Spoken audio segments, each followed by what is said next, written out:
Yo, what's up guys? Are we live? Testing, testing. Yo, welcome everyone. How's it going?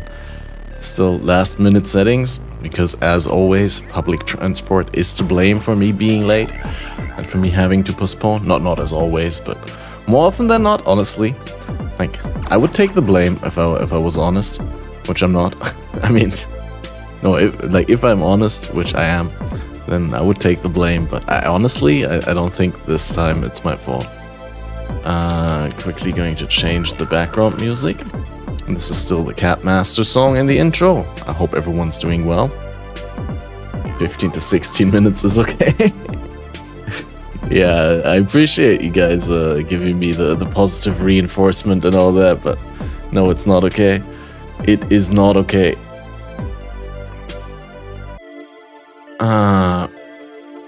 Let's see, what was the copyright-free Stream Beats Lo-Fi is the playlist that we're going for.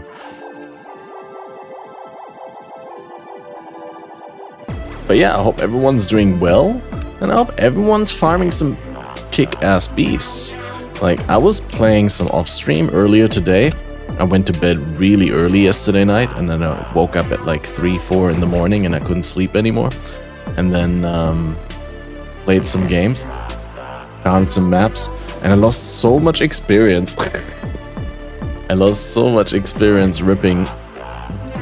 I got really upset, but then in one map I got two divine orbs, and then in a map after that I got two imprint beasts in one map, because it got doubled, right? Like sometimes you get these procs for red beasts can spawn in pairs or something like that.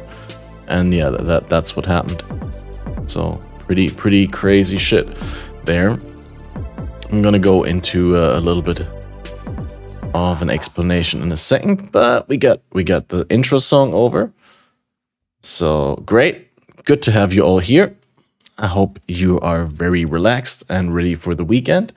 Let me see whether I can adjust the main music board here. We should be getting some music at least. Music is in short supply these days. Right?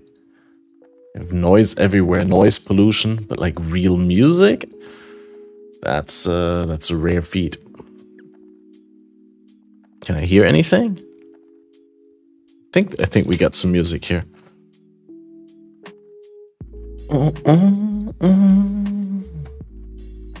Okay, where's the mouse here?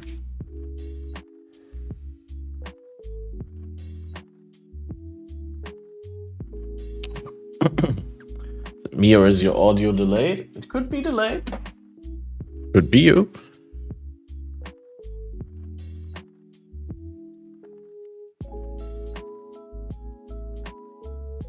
The classic of using NDI, just like when you started, after the fact that you started OBS, it just sometimes doesn't work correctly and you have to use, like, to just load it again. But like, there doesn't seem to be any like central button in OBS to just force resync all the NDI sources. You just have to manually open every single one and go into properties and then like change the source timing and then apply and then change it back. And then it's refreshed. It's like super stupid. Yeah, it's only the microphone audio though. There are different channels. Like the game audio should be because that's going through the capture card. Like that's going through the same stream as the other graphics.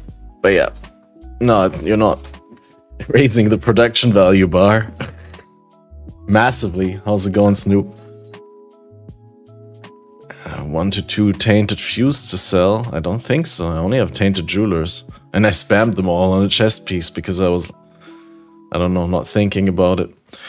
So, what do we have? We got Metamorph Scarabs, Beast Scarabs, Blight Scarabs, and now I don't know what else to throw in, so I'm throwing in Cartography Scarabs, right? We got this setup. We exclude most content, as in Breaches, Abysses, Expedition Encounters, Harvest, Legion, Ritual Altars, and Mirrors of Delirium. that doesn't mean that these things never occur, especially if you use Fortune Favors the Brave, that could like randomly force harvest or like any of the block things. And then we're mostly spec'd into beasts and metamorphs, red altars, essences. And that's basically it. For a while I was into blue altars, right? And I went through the Eldritch Gateway just to the other side, and then I grabbed also the Betrayal chance. But yeah, I went back to the red guy because the blue altars are a little bit rippy, and on average we don't get as much kickback from them. Refunded out of these 3 points because I felt like that was not necessary. I mean, sure, you get an additional Metamorph Scarab for each 10% of VAT filled, but Metamorph Scarabs are really cheap. Like, I think I bought like 65 for 35 Chaos earlier, polished ones, so it's like, yeah, who cares, right? I just need to find out which map I'm gonna run, because I guess I need to also progress to Maven or Uber Elder or something today. As I refuse to get a carry yet, I just want to get the kill myself. But it would be really nice if I could actually drop tier 60 in Crimson Temples myself. I mean, dude, like, YouTube and Twitch are both not perfect, but the weaknesses of one platform are not present on the other. So it's like, it's a couple of different things that tick me off about YouTube than the ones that tick me off about Twitch. But yeah, overall, I think what's better, if I had to put it into one sentence, the streams on YouTube remain relevant as VOD content, whereas no one watches VODs on Twitch. And then, of course, YouTube has a way better ad delivery system and a way more creator-favorite revenue split. So yeah, there's things to love about YouTube, but there's definitely things that I miss about Twitch when I'm live on YouTube. It's not just one-sided.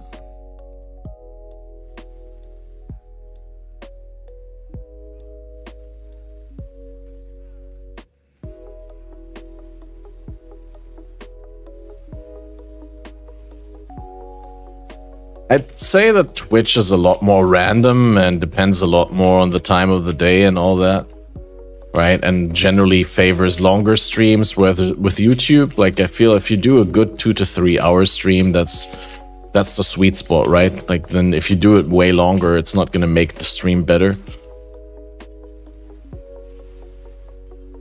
Dude, only 8 beasts continuously getting scammed.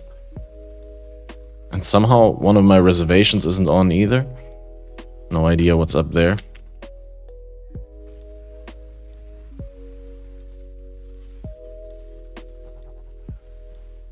Oh yeah, I'm also still on top chat. That's also something like YouTube filters out certain chat messages. Like per default, you're always in top chat.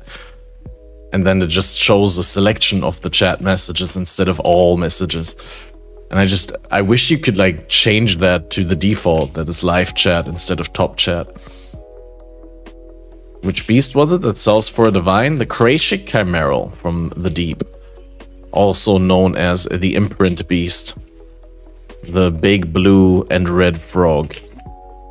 But it's a red beast, right? Like that 3D model also exists as a yellow beast, and then it's not worth 1.3 divine.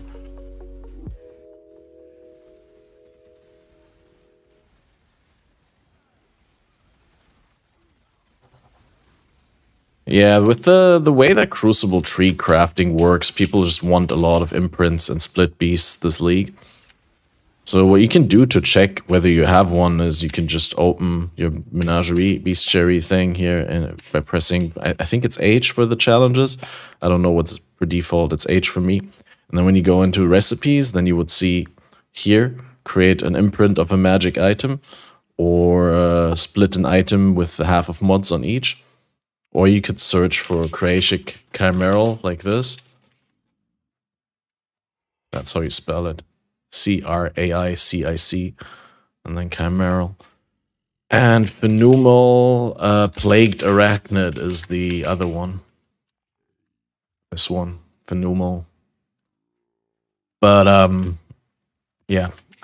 I usually sell them instantly. I just list them.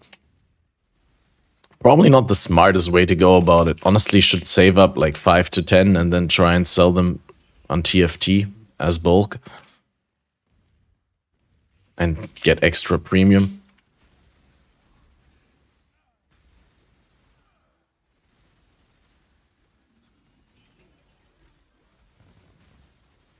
I think some people are willing to probably pay like 1.5 divine per chimeral if they are able to buy like 10 at a time. But then farming 10 will take me at least longer than a day, I think. Don't get that many. But like earlier I had 2 in 1 map, so that was pretty cool. It's like a duplicated red beast.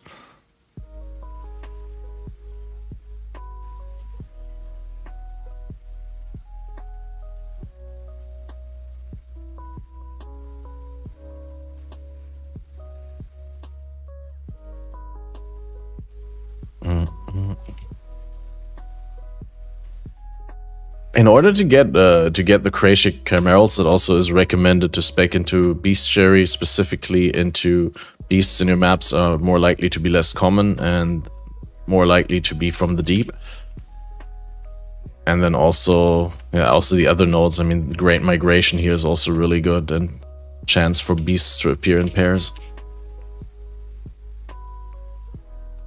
Are beasts more likely to spawn on certain maps? There is currently a conspiracy theory from some people that that is the case, but that was the case in the original Bestiary League, which was 3.2. And since Bestiary went core, they didn't continue that. They actually patched that out, so it's supposed to be completely random. But, you know, with PoE, we can never be entirely sure. There's always, like, some remaining reasonable doubt that it works as it's intended, but there may be something that favors the spawns here or there. But no official or data mined information in regards to that. It's all, like, just anecdotal.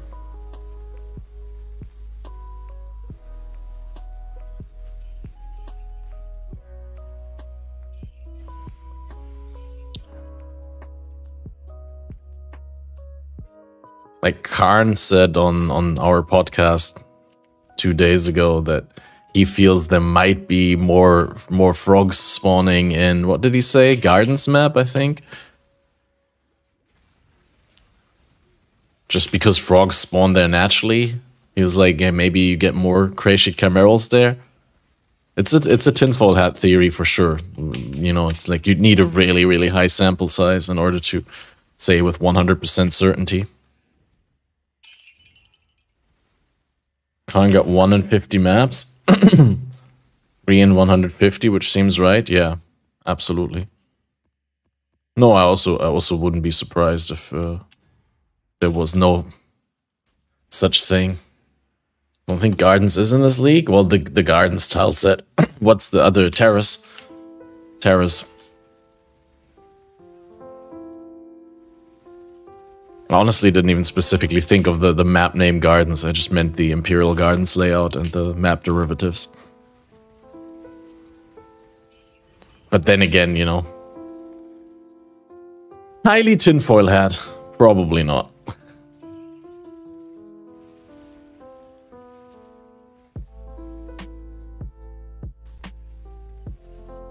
I think I'm gonna skip Crucible for the next couple of maps just until I got my level up, so I don't get frustrated. It's so funny, like you used to die to the Metamorph, right? And now I don't die to the Metamorph ever, but like I always die to the Crucible. I'm also not really. I die to the Crucible mostly when I do it in open maps and when I don't think about where position and stuff like that. It's super safe on indoor. I could just stand around the corner and let my minions do the job.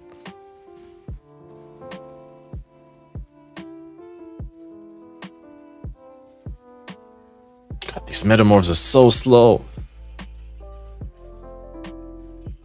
Throw that out, throw that out. This good, this good. No, no. An eye for an eye. Dude, what is happening here? Why do you have so little space? Okay, Okay, give this up, give this up, give this up. Holy shit, dude. I guess I just dropped too many maps in this one. Well, I guess we don't need amber and that oil. Need to go tighter filter.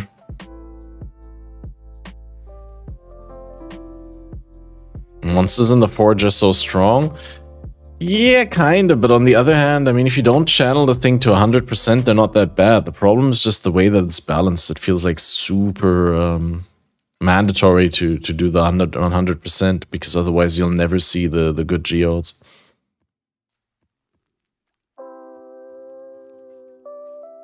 Yeah, I don't get a lot from metamorphs either. I think I got like 1 divine from a metamorph earlier in the league, but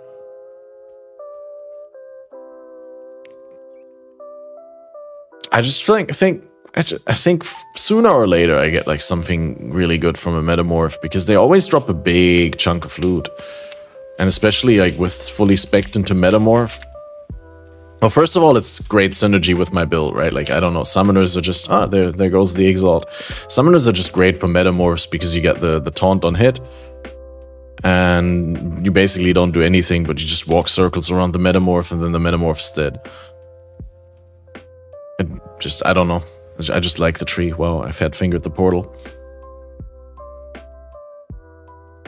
Not super smart on the crucible mechanic this league. Seems like a waste of time.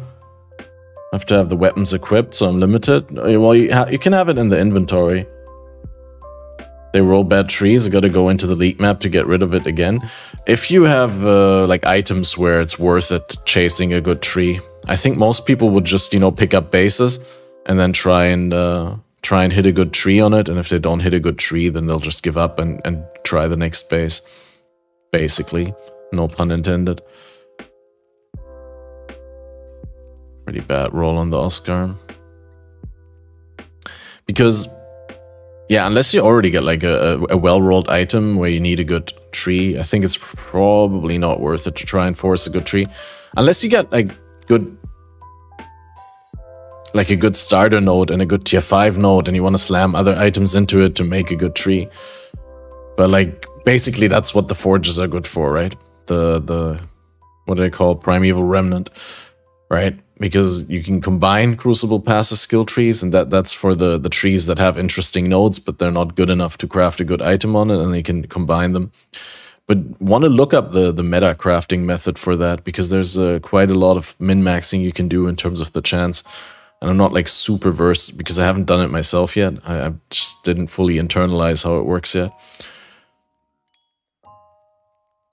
It's not super complicated though, but like from what I've been told is like when you actually level nodes, they're way more likely to stay on the items.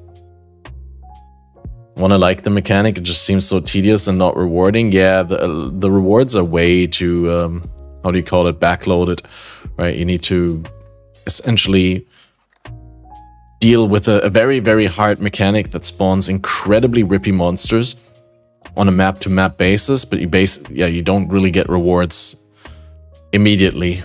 The rewards are way down the line, but like, I don't know. For example, like I get 12% poison chance here for the minions, minion accuracy and evasion, and I get 1.5 base crit for the animated lingering blades, which isn't super good because that doesn't fuel into the poison. But the 12% poison makes it so that soon I can get out of the chance to poison support and like change to withering touch. Although this is still a solid chunk of flat added chaos. Right, but I don't need the 40% chance to poison because I already got like almost 60%. I think I get like 56% from the belt with the two 15% jewels. And then I got another jewel somewhere, 11. So that'll be like 67. And then another 12 from the weapon, it'll be like 79. So I only need 21%, basically 2 jewels. Wait, I'm gonna post these in the local chat, just so the information doesn't get lost. Well, they're all bricked and turned into wasteland. Oh god. I mean, it's not terrible, honestly. Like, cannot regen doesn't mean can't recharge, so still ES recharge would still work. I could try and see how well that works.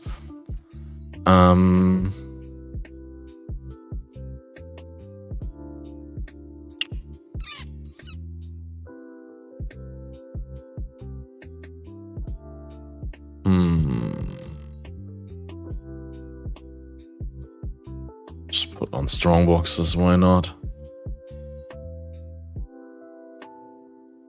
Yeah, what up, Viva? They don't drop loot? Yeah, it's like very little loot outside of the geodes. The geodes is like the only thing that they drop. Also in the endgame forges, which is like super... Kalandra is better than Crucible.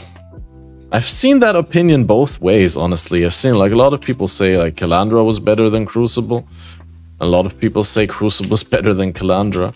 I'd say like what most of my streamer friends and people who I talk to on Faded would probably say is that Kalandra was like a better league mechanic, but this has the better patch where the state of the underlying game is better.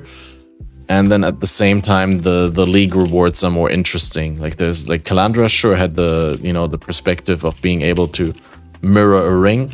Like get the rings with the doubled stats, right? The rare rings.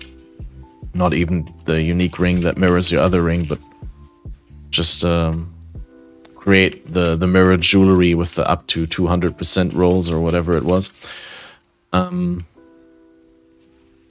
Which was nice, but it wasn't as build enabling or like groundbreaking as the Crucible trees, right? So from that point of view, this league is really great. Great reward and great base game. A lot of people were unhappy with the state of the game during League of Kalandra as well, which made the league worse in the perception of the people. Because like when you avoided the league and you essentially played standard, they were still unhappy with how things worked. Also have to see that like Kalandra was right after Sentinel, and Sentinel was like a super blasty league with like big loot pinatas and yeah, I don't know, juiced mapping, I would say, right? And then going from that to what Lake of Kalandra was, certainly underwhelming. You know, one of those people who thought Kalandra's core state was good. I'd have to...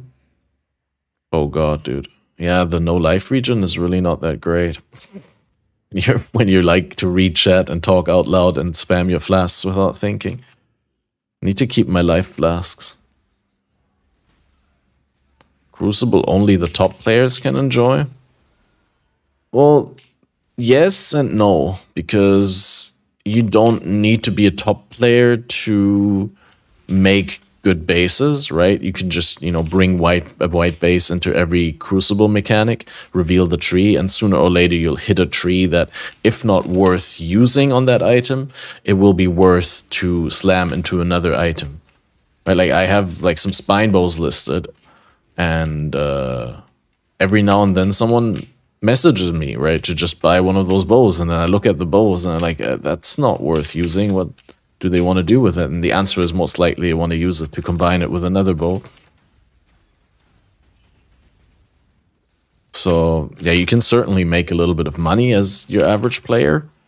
And if you're not going for like the super meta stuff, I'd also like to think that you can get some insanely good items. Like, I mean, you can buy some bases with good trees that have like build enabling properties for like one of your skills. As long as you're not like going for the super meta totem explodey stuff, then I get where if you're like, if that's what you want to play, then I understand if you say it's only something for the super invested players, because everything that build does is super broken, and therefore people are willing to pay premium to make that build happen. But, you know, what has always been true throughout the history of leagues in Path of Exile is that the focus of the player base at large is very limited and small. And there's always things under the radar that are extremely good, but are not very expensive simply because not many people are looking for them. Lots of casuals built with uniques.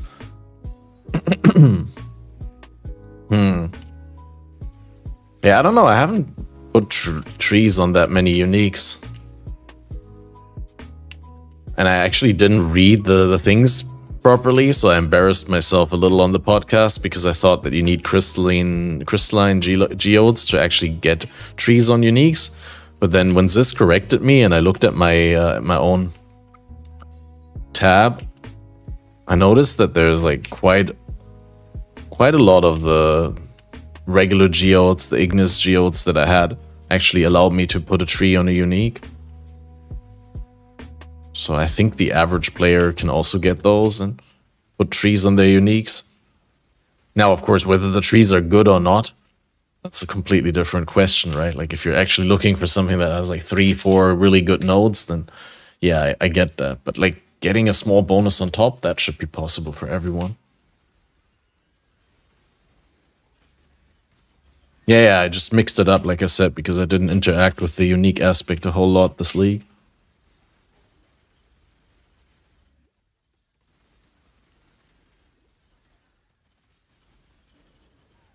Yeah, that's something I really don't understand, why you need the same unique. I mean, I do kind of understand, but then at the same time, they could have made it so that you don't. You can just use the, you know, a unique of the same type.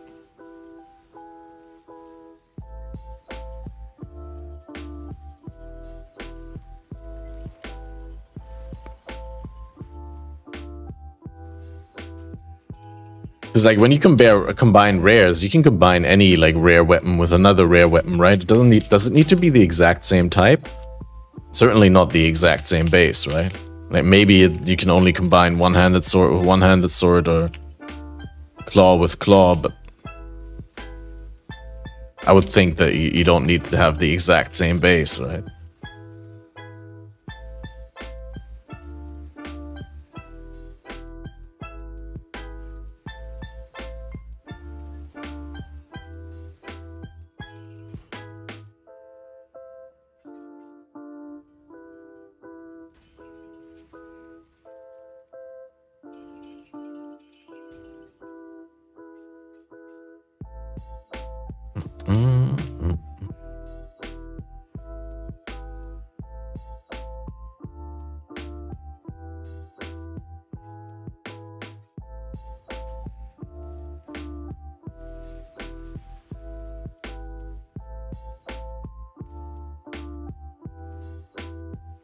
Yeah, I don't really like Norwegian maps, dude.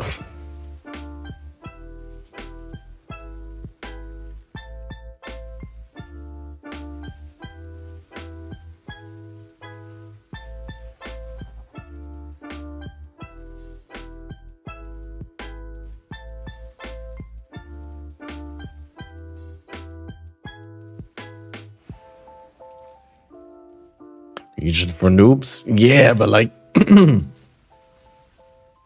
A big part of my ascendancy bonus is regenerate 80% of my life every 4 seconds, and that's completely gone. Just don't have any sustain, dude. Already again the wrong spider silk rope. Never write spider silk rope. What is this, GGG? Can we have a conversation about this? When will I get the real spider silk rope?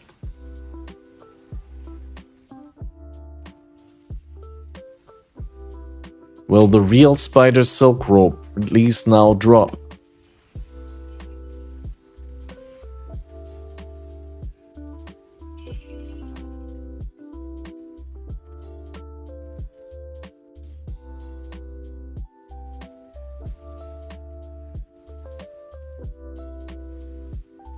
Yeah, I honestly don't understand like why they doubled down on Beast Cherry with the league. It just...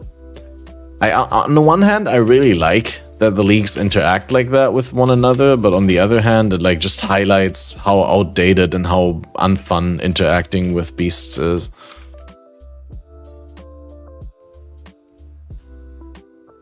And obviously, like, I mean, the demand is way higher than ever before for those split beasts and imprint beasts. I mean, they were good before, right? Like, now they're like mandatory for every player, basically, who wants to get to that point of gear. Or, like, engage with not just gambling a tree on an item, but actually, like, working towards a good tree.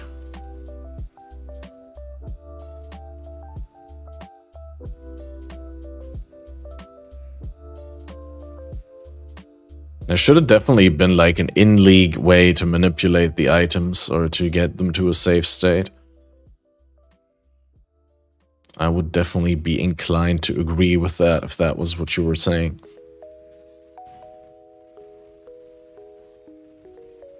I'm gonna die to this metamorph because I don't have regen. Yeah.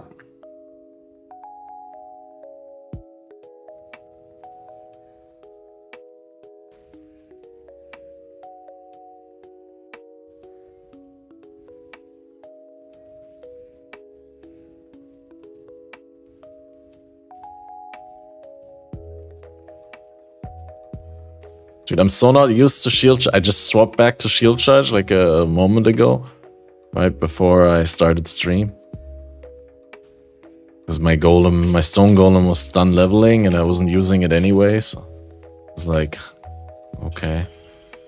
Wow, dude. Holy fucking shit, dude.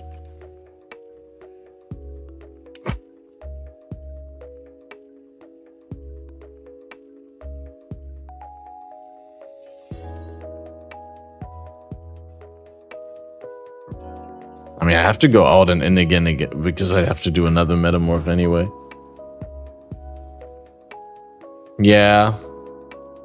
That's the real bothering stuff. Like, everything about the league is forgivable, right? But, like, getting this feeling that GGG just abandons the league and, yeah, I mean, I get it. They have a lot to work on with PoE 2, with ExileCon, and with wanting to make next league the banger that makes up for the failure that was this league. But honestly, it's been kind of like 2 years where every league gave you the feeling that, oh, next league they're gonna make up for how bad this league was.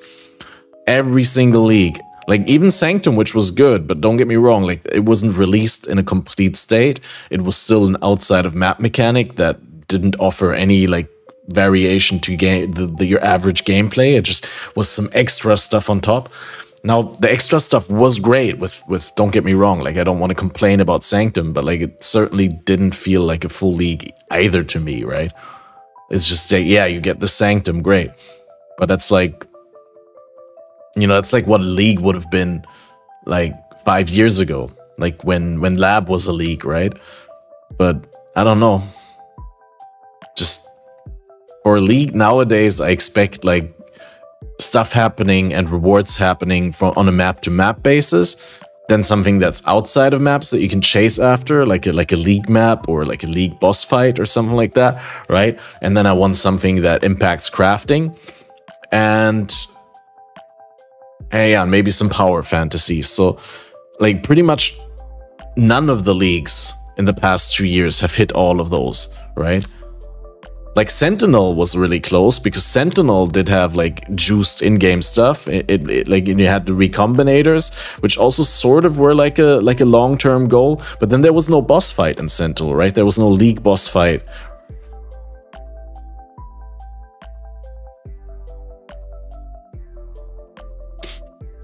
Since Calandra, they don't give a shit anymore. They mislead and they lie.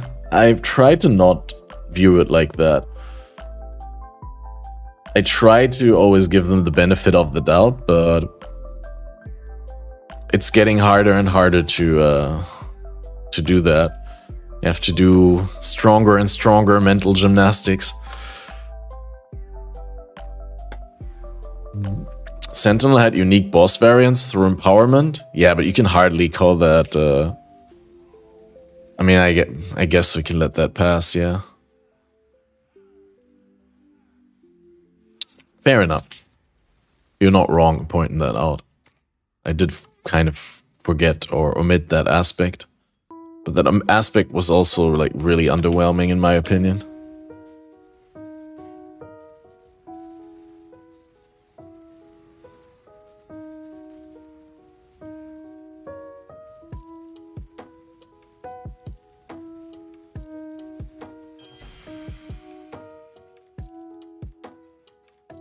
Ohne Ring.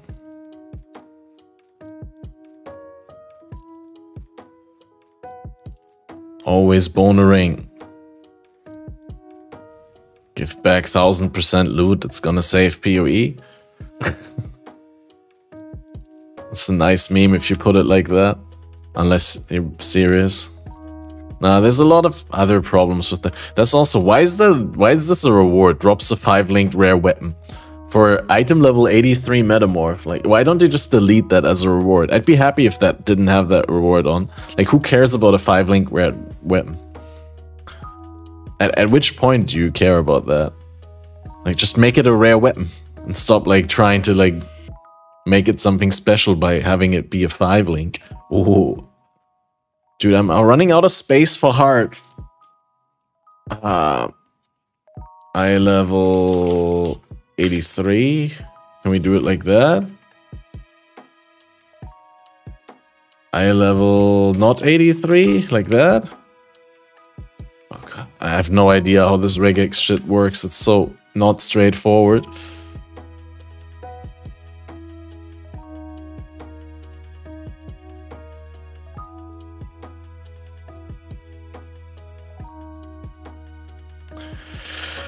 You know what? I'm just gonna make it an extra tab.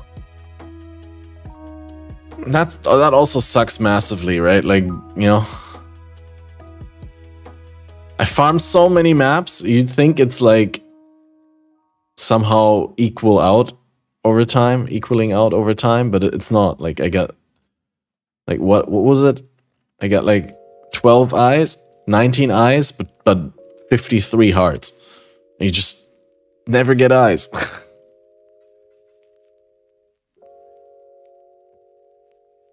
Need to farm foothills, because the hills have eyes. Yeah, you can 3-for-1 the bad ones, but it's so much micromanagement, I'd just rather throw them away and farm more.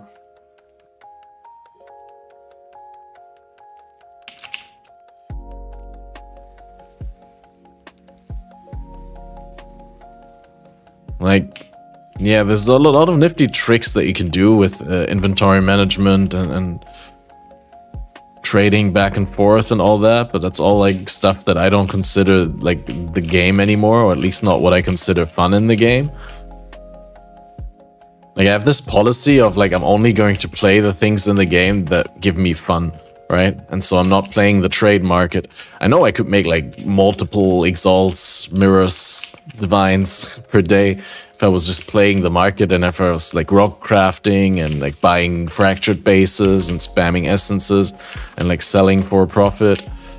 But that's just parts of the game that I don't really consider playing the game. It's just, I mean, I'm not trying to disrespect it if that's playing the game for other people, and if they have fun increasing their wealth like that, that's great, and that niche is better for you if other people don't like it. So don't hate on me not liking it, but I want to play my build, and I run through maps and kill monsters and pick up loot. That's the gameplay loop that I enjoy.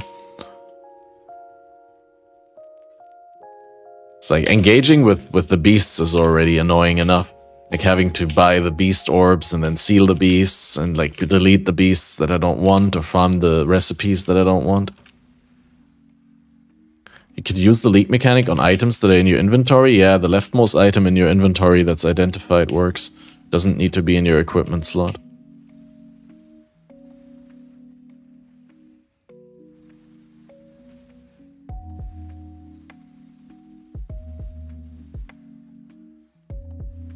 Not even on TFT, people just buy eyes. Wow. Yeah, so like I don't understand why it has to be designed like that, right? Why don't you just make it 10 times rarer and 10 times better? And that's like a problem that I have with a lot of things in the game. Like chance orbs, ancient orbs, Gwenin, everything is so diluted. Stacked decks now. You know, you can open 1,000 stacked decks without getting a single good card. See, why are stacked decks like that a thing? Why are they even called stacked decks? At this point, just call them anti-stacked decks. Diluted decks or something like that, because clearly they're worse than the average divination card drop. So why not just make them 10 times more rare and make them 10 times more likely to give you a good card? You wouldn't change anything, but people would not have to right-click them as many times to get the same outcome, and not pick up as many to get the same outcome. And the same is true like for chance orbing, ancient orbing, when gambling, and all that. It's just like a huge click fest, spam fest, in order to get a good result every like 1,000 clicks or so. Spent 5 divines on stacked decks and got 30C reward. Yeah, let's go.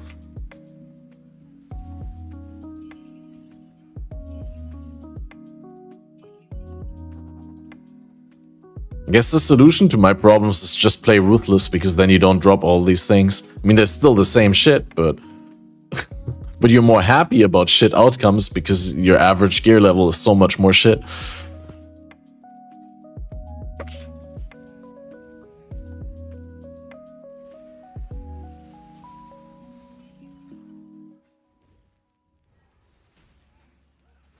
So like here, if I identify this, look, then it pops up here, so I can now do the cardinal round shit. Jenin is 50, Quentin is 50k plus clicks though. That's a secret plan to force everyone to play Ruthless. Yeah, I don't know, it's not gonna work though, because it doesn't solve the problems that the game has. Like, I wish I could say that Ruthless is the future, but like, honestly, it doesn't make the game better for me, it just slows me down and makes it more tedious. Which, you know, for 1 or 2 runs would make it so that it feels more rewarding to get to the same point, because it was like a harder grind, it was a longer way to get there, but in the end, you're still in the same shit position when you're trying to fight monsters in this game.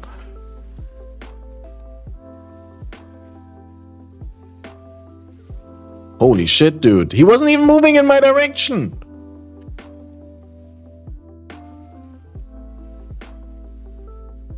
How is this AoE so huge, by the way?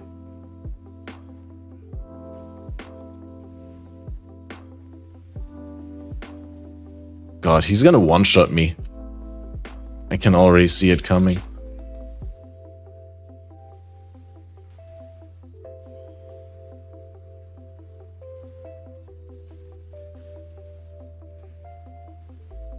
Thing is, I also can't... Like, he has such huge range and AoE that I really can't get closer, so I can't really see him and where he's aiming, because, like, if I do that, if I go close enough to see him, then I'm gonna be in the AoE next time he does the thing. So obviously, dude.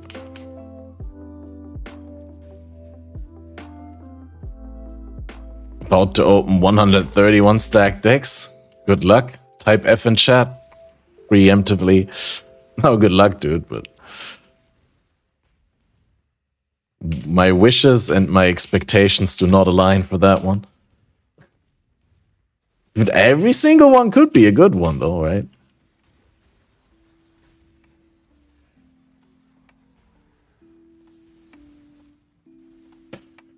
Yay, and what do we get? 40% global fizz damage, can't block spell damage, less duration, stun, shock. Wow, dude, what a piece of shit.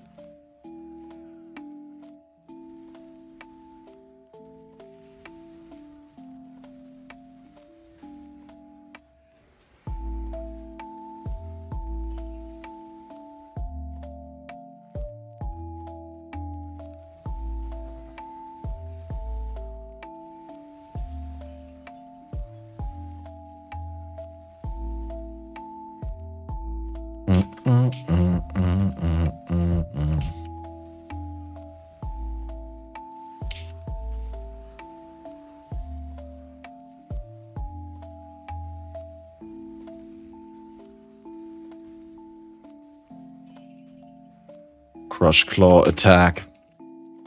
Okay, he has a Blister Lord. We go for that.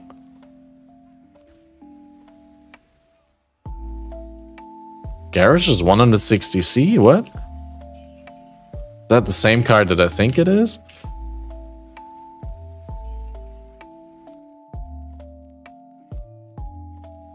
Although I'm really out of touch with trade prices because I barely engage with trade. I just like... I trade items that are like 50C plus mostly. Unless I'm buying like commodities from mapping. I don't like really trade low price items. Some things, right? Like if I have something listed for 50C for a while and I'm like, I look at it and like, oh, it's too sad to vendor it, I'll price it down. I sold some shield like earlier for 5C. And I guess the person who bought it like was super happy to buy it because usually when you want to buy a shield in the 5C price range, you just keep on messaging people and no one ever responds because everyone is like, wait, I got a trade. I was like, oh no, it's 5C. I'm not answering that. I'm not leaving my map for that. 75C now? Oh, the unique jewel one. What good ticket item is there though? What big ticket item can come out of that? I guess if it's any unique jewel, there's a bunch. Like, mostly the Line Ice jewel, right? That's what people really want. That seems to be relatively rare from the Lion card now. I don't know whether they actually changed the weighting from the Lion card, but... It's, remarkably harder to farm now, the Lion set. As compared to, you know, just a year ago. You could easily farm it in Act 6 mudflats.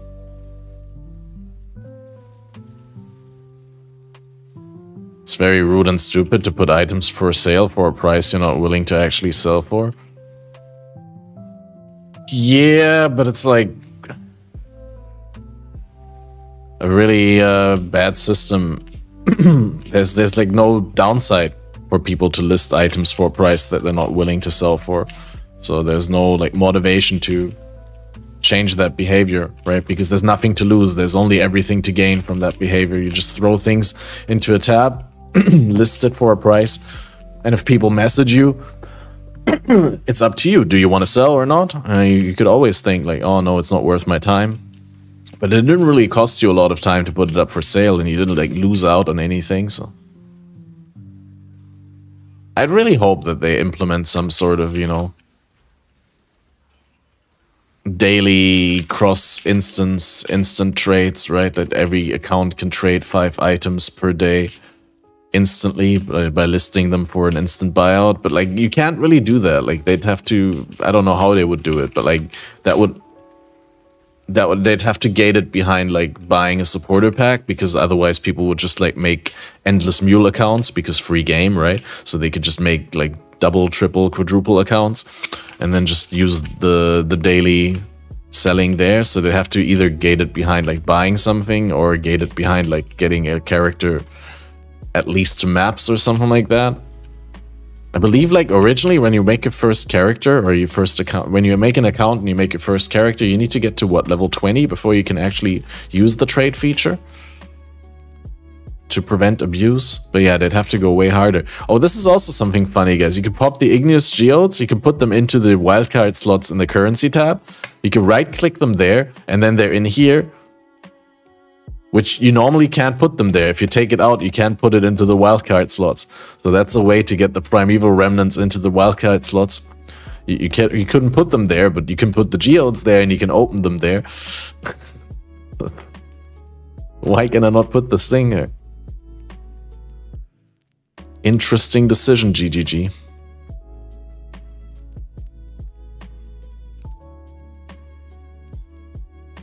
Yeah, and hardcore people are really, like, a lot more friendly.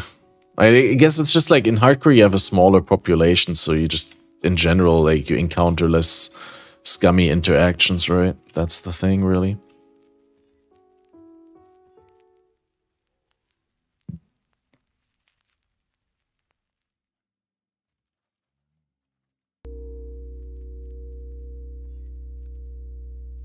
Dude, the game just wants me to run Norwegian maps. Norwegian gamer.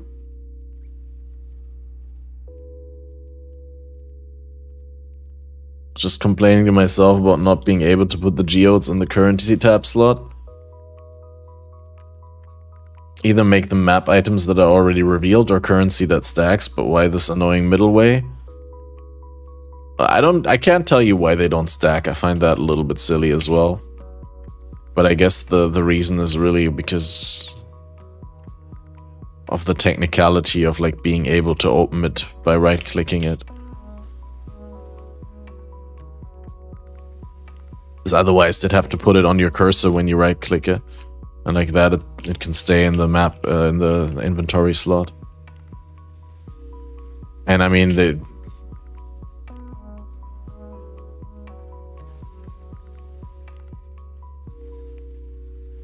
intention behind like it not dropping like already revealed is obviously that if it's not revealed, then you can sell it for more. Then you can sell a bad roll for, right? I don't know, it's just to protect people from bad RNG on rolling them, I believe.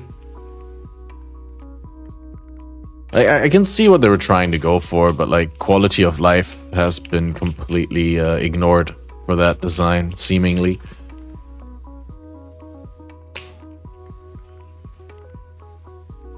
I mean, at least the igneous geodes are not as rare as blighted maps during Blight. That's already worth a lot. And they did make them really accessible by making it so that you essentially don't have to engage with anything in the geode maps. You just run through them and you can use the crafting bench, right? So there's no like... There's no gating behind like incredibly hard monsters and like having a build that's good enough to actually kill the things. You can just step in, use the bench, and then step out again. I mean, as much as I disagree with that design, I have to say that makes it really accessible for everyone. They don't have the scour feature for Crucible on gamepad? Not to my knowledge. But then again, I don't play with gamepad, so it's not like on my high priority list of checking every day when I check what they're doing and what the new patch did. So maybe they snuck in a patch that I missed where they actually fixed it. But last state of me checking it was it doesn't work. Popping off with the podcast. It's a good podcast. I'm glad the opinion that has been around for a while that it's a good podcast is becoming a more popular one. So I appreciate you for carrying the torch and the word, getting the word out there. I'm carrying the torch, the PoE podcast torch. Figuratively speaking. Play on PC with a controller, you still have to switch to scour it. Well, luckily there's not really that much scouring that you need to do. So that's great that you're playing on PC, then at least you have access to it if you want to. I'm just like a little bit sad for the people on controller, but then realistically, like how many times do you really need to scour a node? Like I've not found myself in that situation unless I had, I mean, I revealed a tree and then the first node that gets auto allocated is a bad one. But then they tuned down the downsides on the first nodes. So I think at this point, it's been like a week or two since I scoured the last node on an item. It's really like something that you don't really ever need to do. Still, I mean, I think it's hilarious that they didn't implement a way to do it with controller and it's been just basically abandoned and the league functions fundamentally differently on controller than on keyboard and mouse, which is interesting because they didn't want to make it a separate game with separate rules, but there's so many like small differences between the PC version and the console version now. I mean, remember originally they teased the console version as only having 4 flasks, and then they realized like 4 fast slots versus 5 flask slots makes the game completely different, and they'd have to change so many balance stuff things, and then they opted for 5 flasks and like doing different keypad button combinations for the flasks than they originally intended in the default controls. But yeah. Really interesting that there's no way on console console to do that. I wanted to say controller, but like, yeah, on PC controller, you can always switch to mouse and keyboard if you really need to.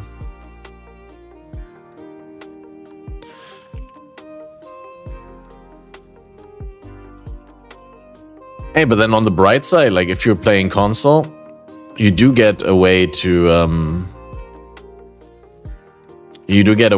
pop stack decks a lot more efficiently than the mouse and keyboard heroes. So that's a great thing.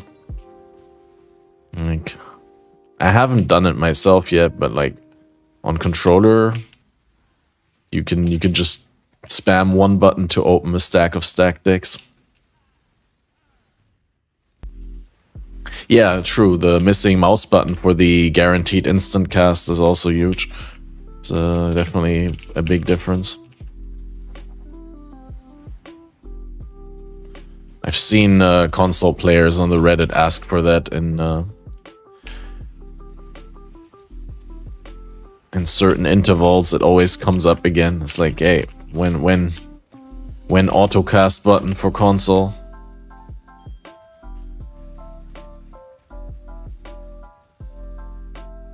Ba, ba, ba, ba, ba, ba.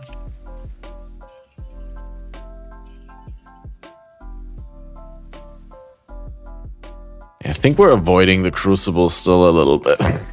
I want to level up, and then we can do all the Crucibles.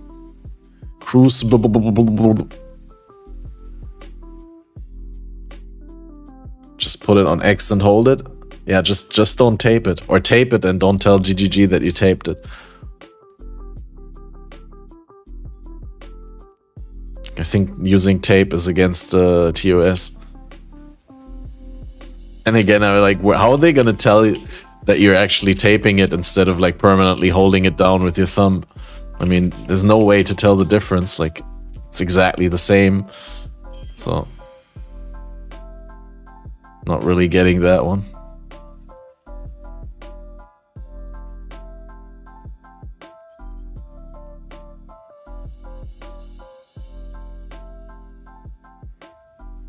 Reminds me of what Captain Lance said about Chance Orbs. I agree with him, even though I call him Captain Chance now. It's too funny, the meme. But no, I mean, Captain Lance is right. Like, the Chance Orbs shouldn't you shouldn't need so many Chance Orbs to chance a unique. If they think that it's too easy to chance a unique, if they increase the rate, then they should just like reduce the drop rate of Chance Orbs. But like the way that it currently is, it's just like really player unfriendly. And I would extend the same thing as like what he says about Chance Orbs to a lot of things in the game. A lot of things in the game are just like terribly diluted, right? Like, think of item mod pools, for example, right? Rolling items has always been hard, but like think of all the like influenced mod pools and like high item level mod pools and stuff. If you try and alt spam an item now, you have to spam it so many times until you get a usable roll. And it's like, why not slightly change the weighting so that it's easier to get the things that you want, but then at the same time maybe make the crafting currency less common so that it's worth more? But like, you know, every click, every reroll costs you more, but then at the same time you're getting the desirable outcomes more often per reroll, so it doesn't feel as frustrating. How many console players play PoE? That's a good question. I don't know. Is there public Xbox stats or something like that? Wait, are my livers now full as well? 50 livers? Dude. Ah.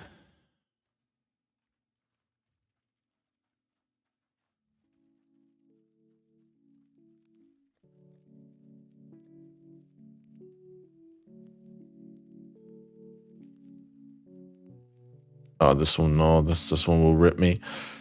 It's a good map to run here. Ley line is always nice, and then maybe... Do we have some underground seas? No, we can do some thickets. Thickets is not the worst.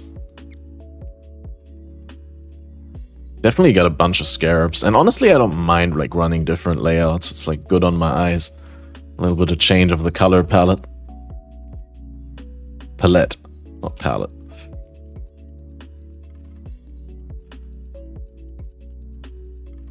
60% less recovery as my enemy. Although it's not as bad as no region, so might as well. What do we have in terms of here? Juice. Oh, almost out of Blight Scarabs again. What do we put in? Tormented Spirit? Why not Tormented Spirits? Actually, I know why not, but like... let's pretend I don't. Fire Chaos, that's okay. Really don't care either way. Fortune Favors. I think Fortune Favors is easily paid for by the red guy altars, so. Don't like Fortune Favors though that much, because I should honestly just use the 3C to get Essence, because I don't have the special Fortune Favors notes anyway, and Fortune Favors always gives me like Expedition and Harvest and all that stuff that I exclude because I'm not specialized into it anyway, so it's like pretty unworth doing.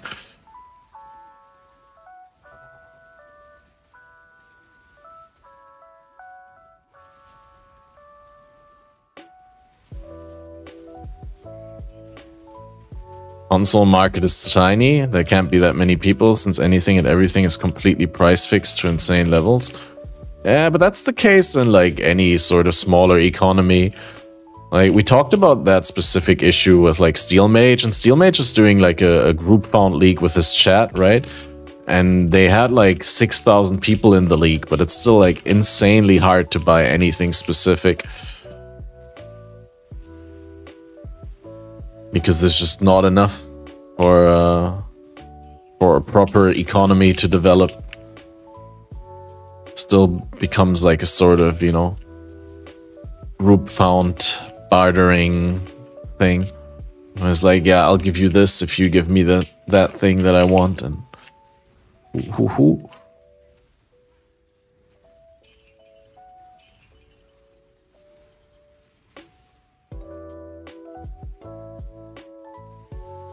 I was actually thinking about joining Steel Mage group self-found league, but then I was like, I don't really want to go there alone. I would have wanted my guild to join, or some other people that I know.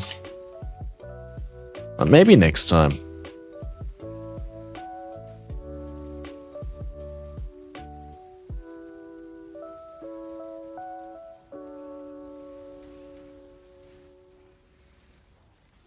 Start Blade.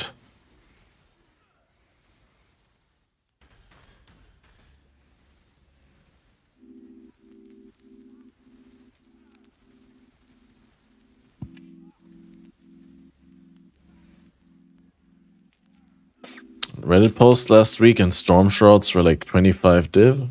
What? That's ridiculous. Storm Shroud? You mean the Storm Shroud? Is that the unique jewel thing? That seems reasonable, honestly. The one where like your chance to avoid shock applies to the other ailments. Is it that one? Like, I'm sorry, I'm like really bad with keeping up with the unique names.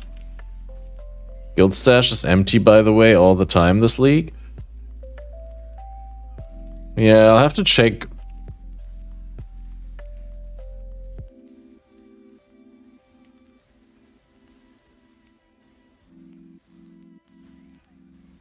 I'll have to check. I do generally, like, when I take Chaos, I do return them shortly after, and usually in higher quantity.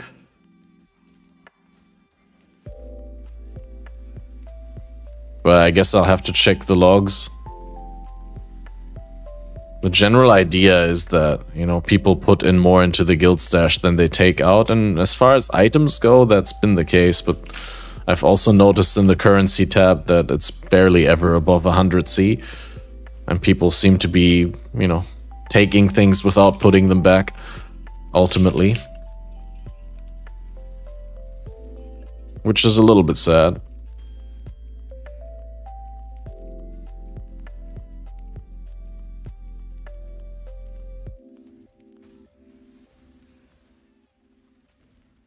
Five chaos for an amulet? Yeah, sure. I'm too nice. Too nice. I'm going to abandon my map real quick just for that 5C sale because I'm a good guy. I don't even know where it is. Oh, there. The tier 2 dot multi, that's pretty much what that person wants. And I mean, big int as well.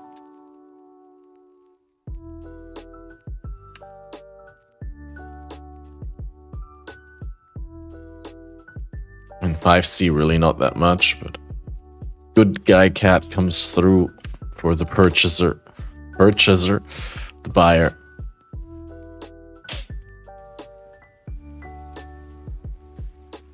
Yeah, I need to check. Like, I can probably export a comma-separated value file for the guild transactions, and then I can, like, sort and create, like, a sort of, at least for chaos and divines and stuff like that, I can sort of get a input-output for every single person via Google Docs.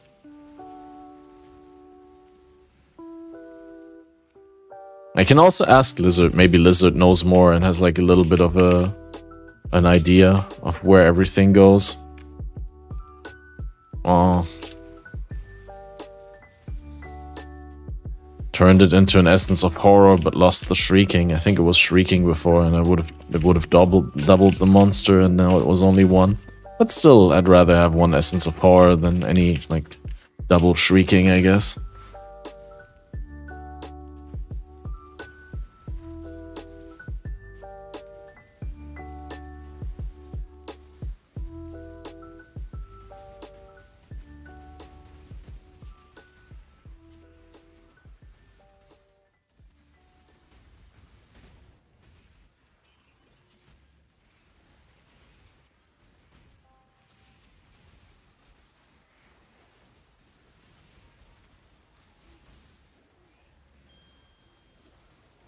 Like, one thing would be like a little bit hard to judge though with the guild stash is like sometimes you take something from guild stash, right?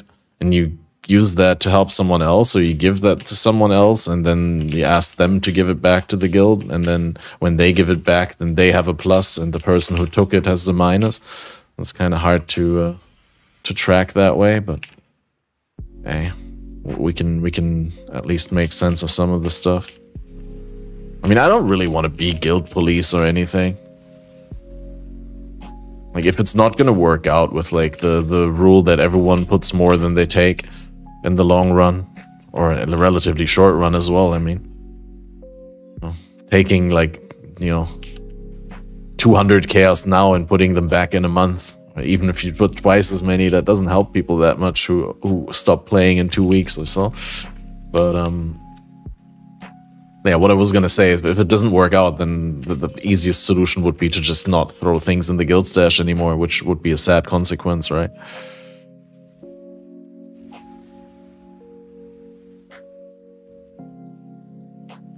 Yeah, there's not really that much excess currency, that's true. If you don't really, like, engage a lot in trade, it's very hard to consistently generate currency. Although I do recommend, like, doing the beast farming. You get the arachnids and you get the chimerals. They're nice currency. I mean, the Phenomal Plagued arachnids now are actually also half a divine, which is insane. Like, if you consider that they were like 50C just a couple of days ago, basically. And I think those beasts are still gonna have a stable price, like, throughout the league, at least for the next 2 weeks, though.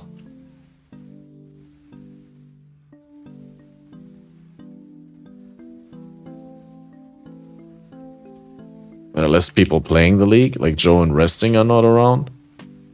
And Resting was around for a little bit, right? And Joe has become a father. He wasn't around for a while, no. He hasn't been around for a while.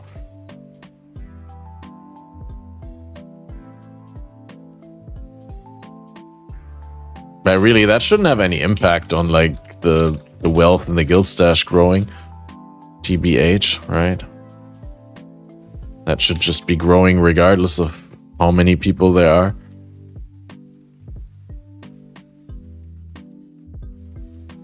Also gotta ask Pete, honestly, because Pete, like, has this habit of asking for things and then, like, not...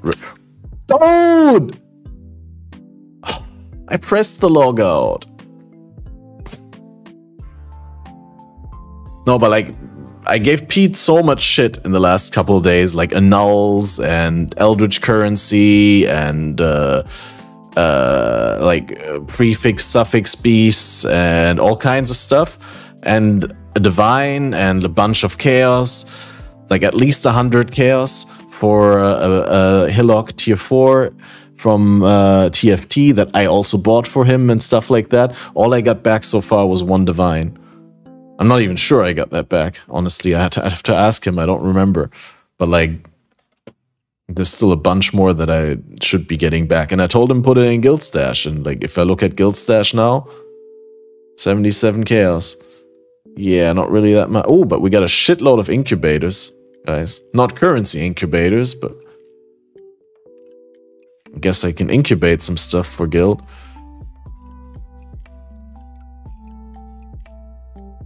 Which is not to call out Pete for, like, you know, I'm pretty sure, like, you know, Pete in the long run is gonna generate wealth, but like, what I'm trying to say is, like, many people are probably not aware, like, what they owe to Guild, and maybe even I myself, like, owe something to Guild that I forgot about again. I doubt it, though, because, like, I always make a point of, like, putting more back. Yeah, maybe be helpful to analyze the guild. We have to quickly check the transactions in the guild. Let's just see whether the functionality is even there to, like, properly track. How does that even work? Rescue shelter here? Oh, but I'm not guild leader, so I can't access that, right? Yeah, you can download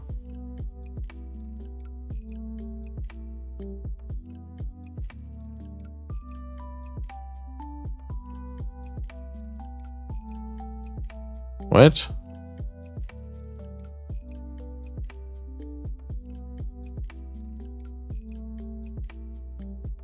I must have accidentally dumped stuff into Guild. I added 79 chaos today. I don't remember that. TBH.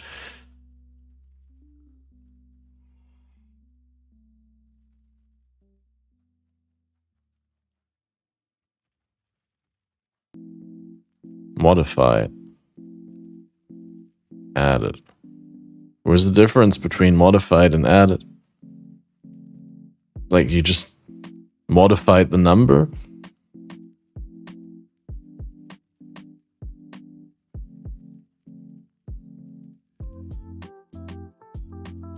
Yeah, I don't know.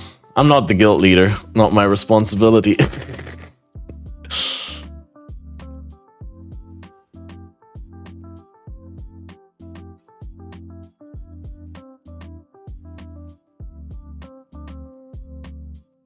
TBH, people just pour this leak. That doesn't excuse it, though.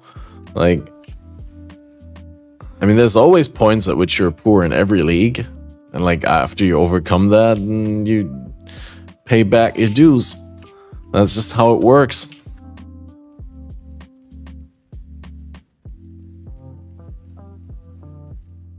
Can't blame misconduct and inability to stick to that simple rule on being poor. I mean, we're all equally poor. But yeah, that looks like if I look at the logs, it looks like way too much work to make sense of those. Like, that would only make sense if there was, like, a big chunk missing. There was something, like, really going wrong.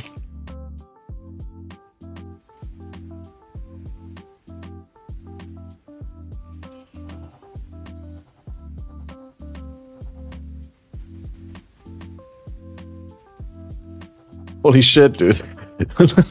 How many ley lines is that? 1, 2, 3, 4, 5?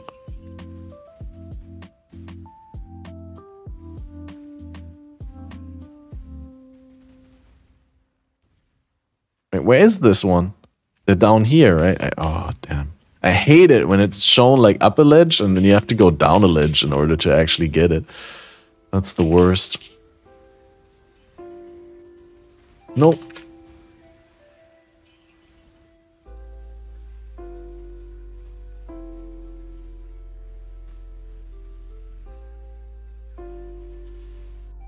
What?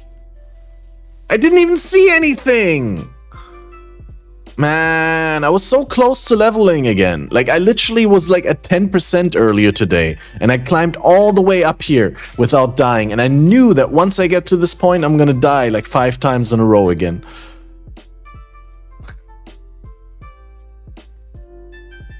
Like, so many, like, deaths that don't have a lot of counterplay. I wonder whether it's just because I'm leaning into the softcore style of play a little bit more.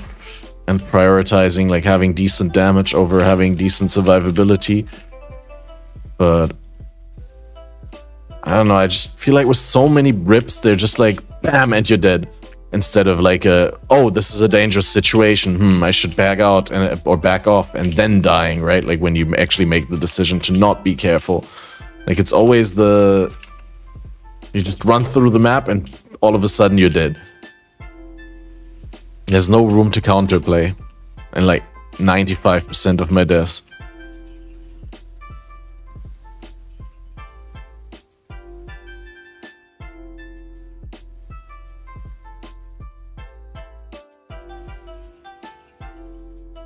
Should definitely like get capped spell suppression so that I can prove to myself that even with capped spell suppression that would still be happening.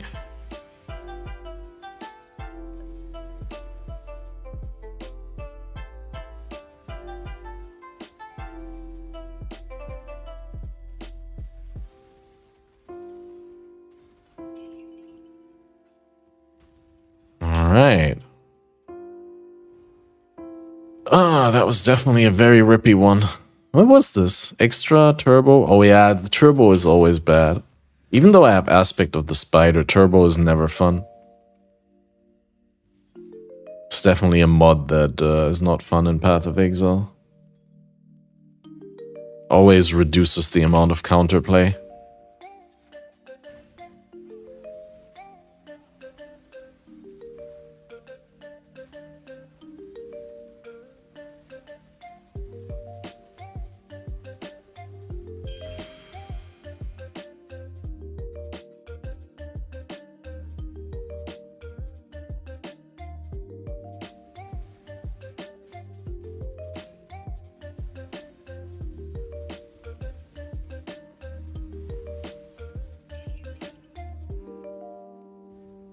No, but there's also like so many times where I just literally like I killed a metamorph and then like I go to the loot and then I die to some invisible on death effect or like some lingering ground damage or something like that. Where it's just like, it always is like, it just feels so cheap because like I already beat the monster. Like why is there still a challenge of me having to wait 15 seconds before I can get my reward?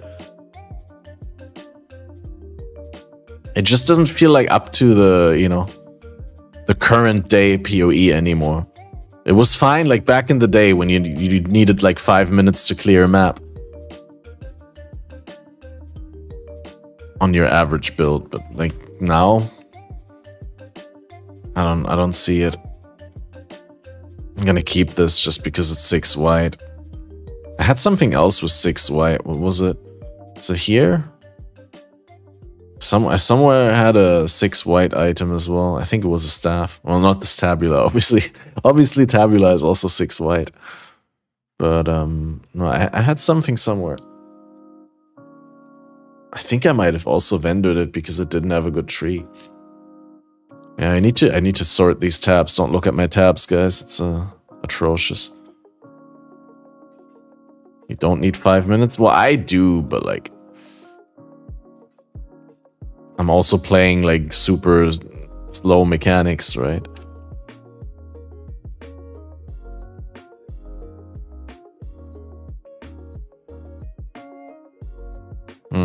Remove prefix, add suffix.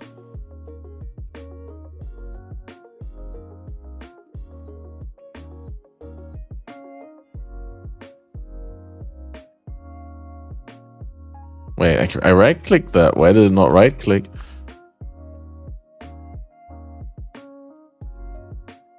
Remove prefix, add suffix. Wait, I already got one anyway.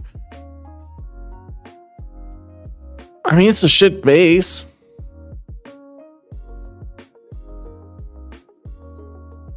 But you could do like a lightning damage ignite build with this.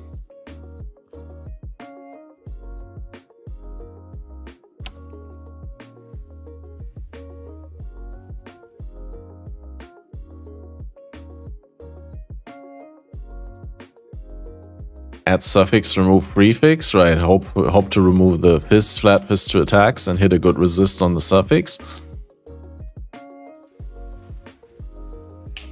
That would be the dream. I was probably gonna remove the armor and rip the amulet. No, it removed the flat and it gave me tier 1 strength! That's really good. That is an amulet.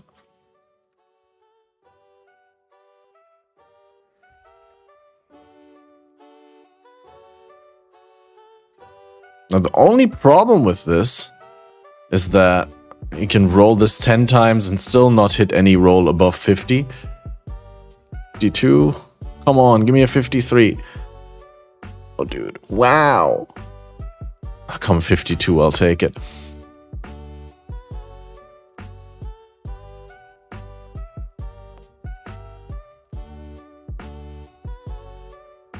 Probably just gonna attribute quality this. And then take it into a Jorgen research, right? And turn it into a talisman. Because that implicit needs to go. That implicit is actually trash.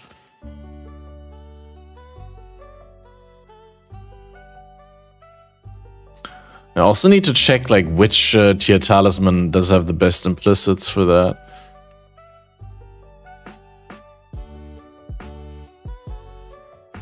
Gotta love how the Metamorph tab is not up to the task of actually holding the Metamorph items. We're breaking a Metamorph tab, guys. We're farming so hard. The game can't keep up. Never thought about turning those into talismans. Could also go for a double corrupt, obviously. But that's like not guaranteed to improve the item. Whereas turning it into a talisman retains all the explicit stats and gives them a new implicit. So like worst case scenario, it's just as bad as it was before with a useless implicit.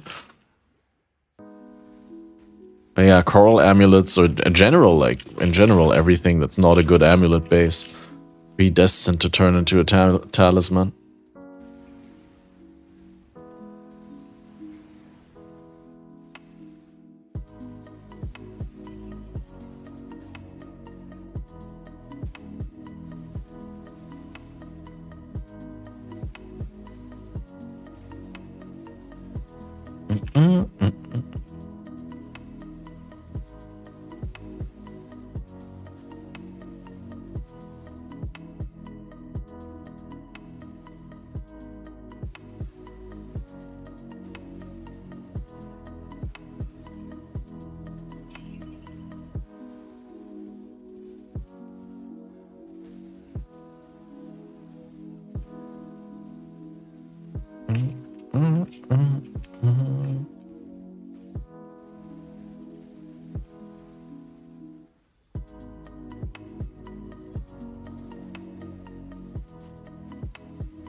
I got a plus levels for socketed int gems on a wand as the first node.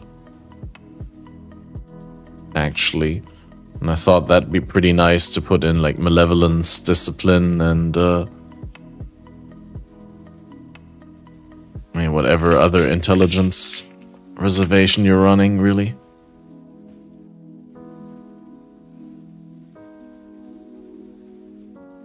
Actually, you can put in an enlighten, right? Like, so that's an int gem.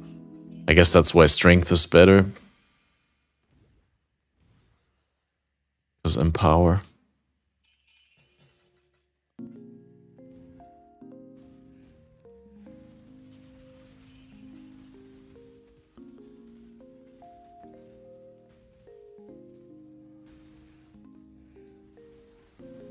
want to do this? No, no, no, we're not doing that. We're not ripping.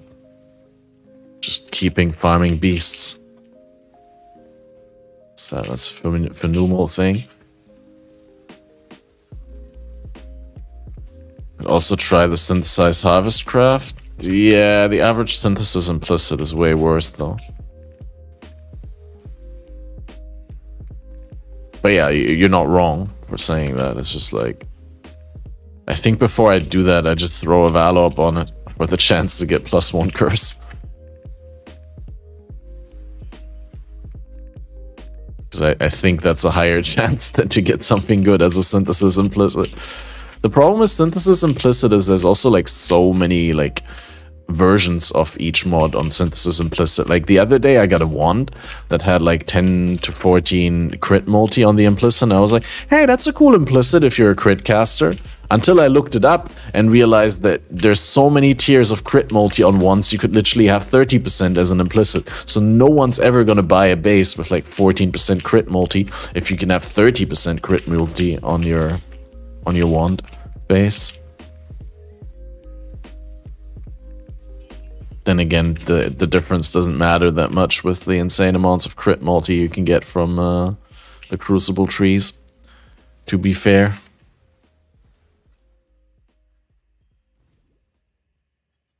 Hope dies last. It definitely dies though.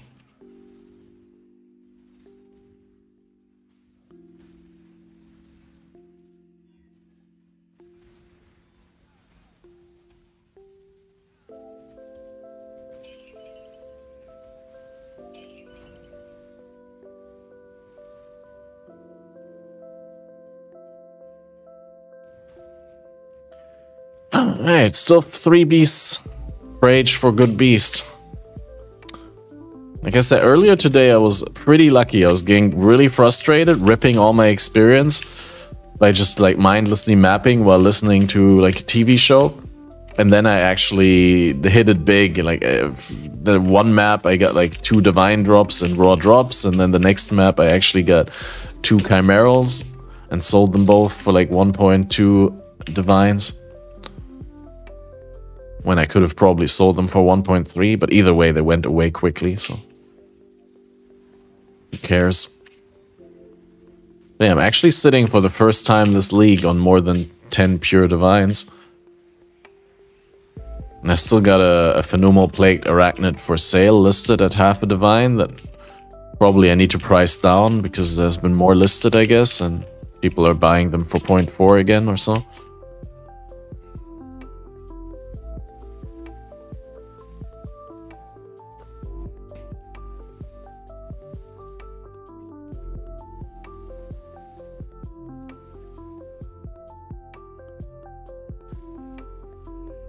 Yeah, I also felt like in general it was really easy to make sales when I was on in that early time of the day. Probably because, you know, a lot of the US market is not there then. Because it's like in the middle of the night for the US players, so. It was like the players that I was trading with were happy that I was online and that I was willing to sell. I sold so many mediocre items. Like I sold an Ursine pelt with like 6% suppression and 100+ life, and some other mods for like 100C. I sold the Devoto's Devotion with a Tornado Shot enchant for a divine. I sold like so many things this morning. So I definitely looking towards going to bed early tonight. Is this is a... No, wait, is it goat? No, it's the crab. Oh. I just saw a frog and I was like, oh, is this Chimeral? Chimeral? But nope.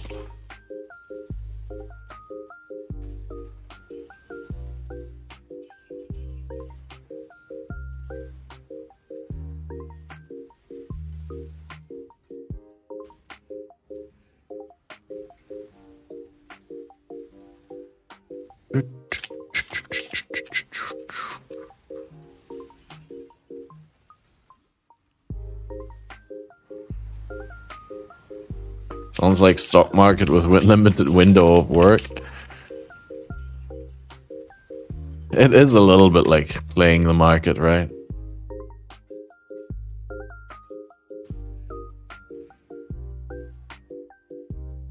Okay, any good fractures? That's tier 2 flat lightning, but it looks so bad. Yeah, I'm gonna skip the crucibles right now because I want to level. So close.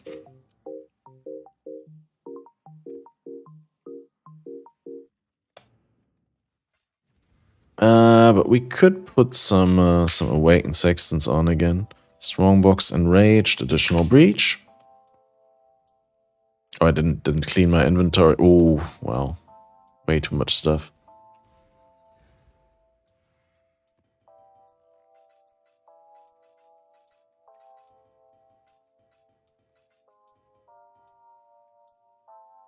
Why are you running to 16 maps? You want to farm Chimerals?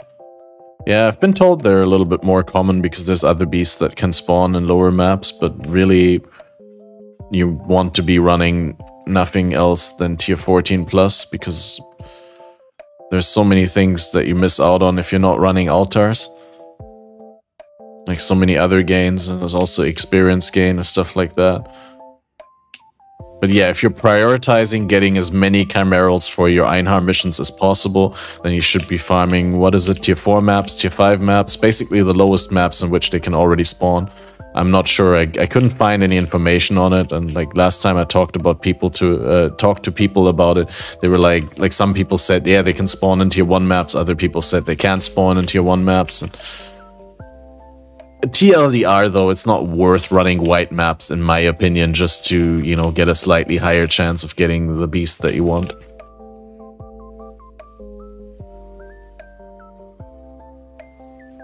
Yeah, and in terms of profit, you might even be right? Even though I don't think you are, because you're missing out on so much profit from like other mechanics. But yeah, you might be right. But like certainly from a plain, you know, beasts per minute sort of approach, yeah. And especially if your maps take a lot longer in higher tier because you are not as geared and monsters don't die as quickly and your character is not as survivable and you have to like play around mechanics and wait for bosses to die and all that stuff. Yeah, it's probably better than to farm them in white maps. It's fair to point out because like people might be coming to the channel and be like, hey, I'm gonna copy this strat. And but yeah, for me personally, I wouldn't want to farm anything lower than a tier 14 map at this point in the league.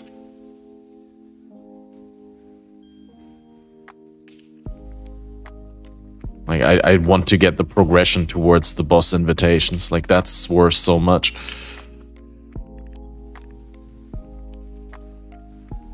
I mean, how much is it per invitation? No, last league they were like 1 divine per, right? So...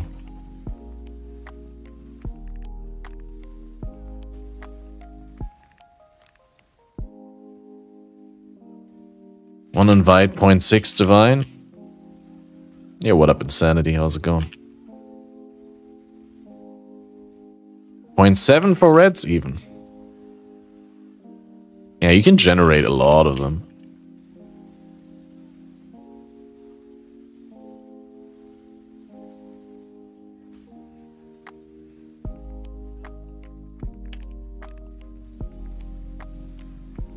Ooh.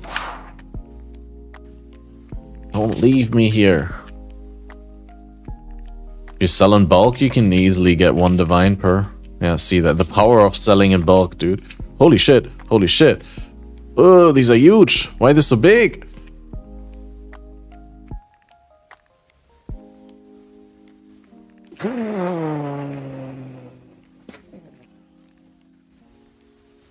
Okay.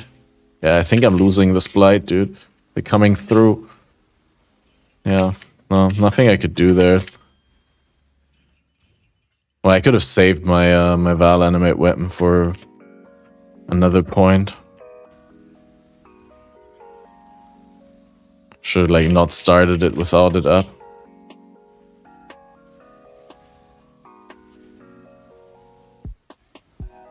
Or I don't know whether I used it in the beginning or whether it was already unavailable when I started. But yeah, either way, it was a bad call or judgment. But then I also may have like rolled something onto the map that made the blight like really hard. Endurance charges. His damage reduction, yeah, that'd be it.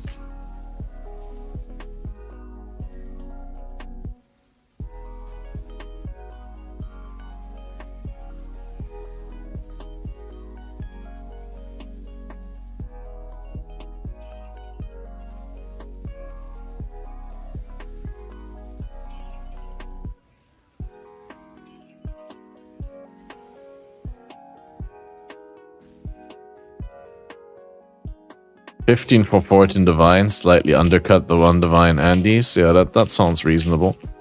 I need to check how many I have. I'm nowhere near 10, I think, but like... Well, you got like 3 or 4 invitations of each kind, really. Probably more Exarchs than Eaters, though. I didn't run Eater altars for a whole long time. I did want to run some. I'm probably not gonna sell the invitations, though. I don't know, I'm torn. Like, I probably want to try and do the bosses myself. To get some of that beautiful streamer RNG. Get some Ashes and Omni drops. Big ticket sales. But then on the other hand, yeah, probably should give them to people who are running the Ubers. Raw Divine drops completely scuffed. I actually got 2 raw... I repeat myself. But it was a map earlier, I got 2. But, I don't know. For the most part, I'm not getting a lot of pure divine drops either.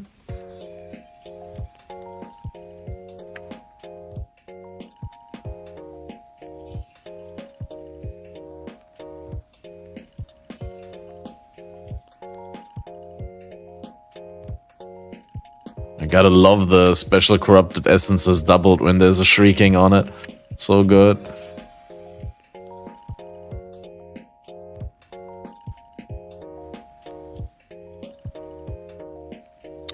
Friend got both amulets in the first. That's incredibly huge, dude.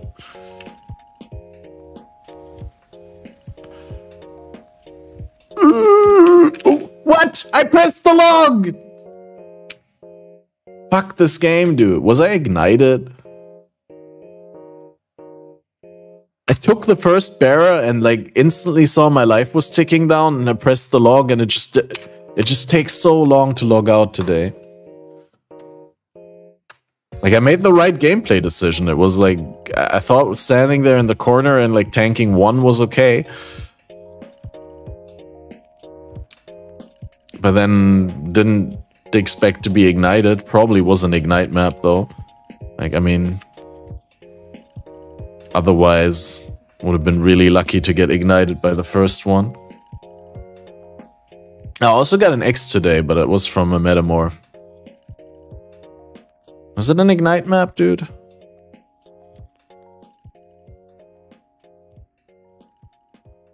Nah, it was the burning ground from the Eldritch monsters.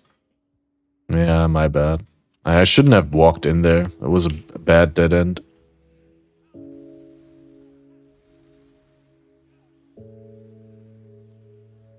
Might even be at 30 exalts right now. Well. Wait, did I open a new map? No. Still on 7-11.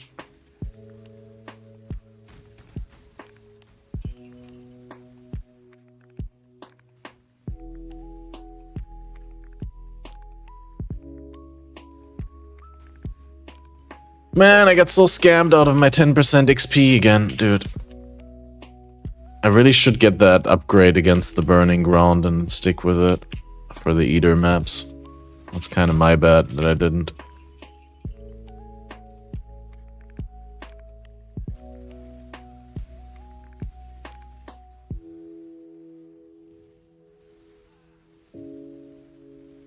By kinda, I mean certainly my bad.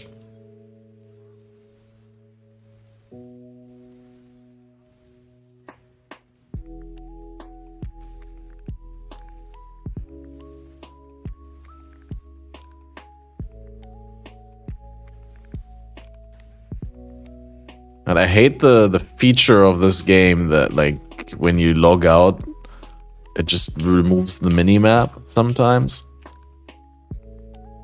It's like really annoying because I have no idea where I was and now I have to run back the entire map again, and I'm actually tempted to just abandon the map and open the next one because it's just a waste of time to run through a half empty map searching for the remaining monsters.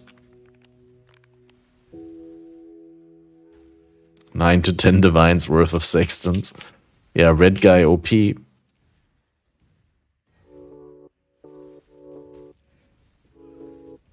Yeah, I have to say, like, I have a feeling that the prices are really stable this league. I'm actually surprised that divines are still not above 300C.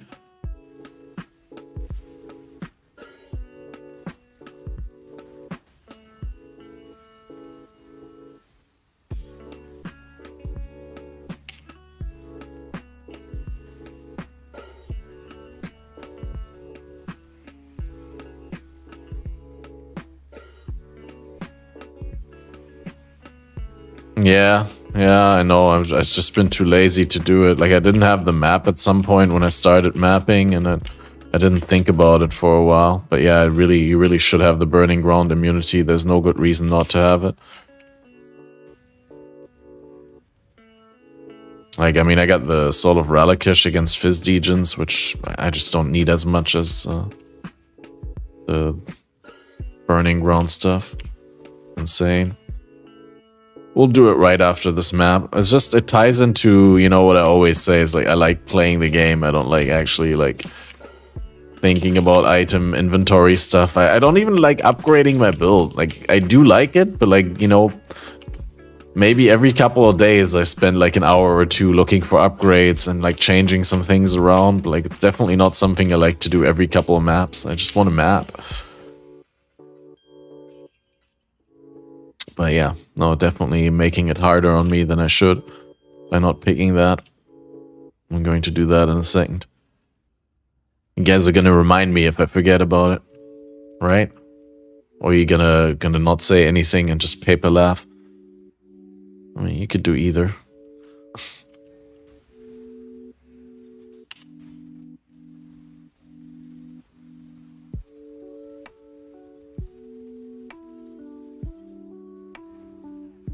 Who? Oh.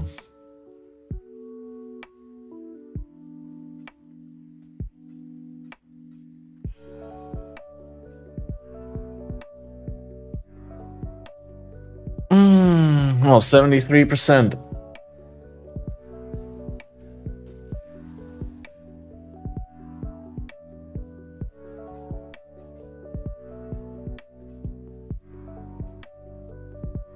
Attack speed, melee damage, strength and dex, and damage with one-handed weapons. That'd be a corrupt tier. And of course nothing.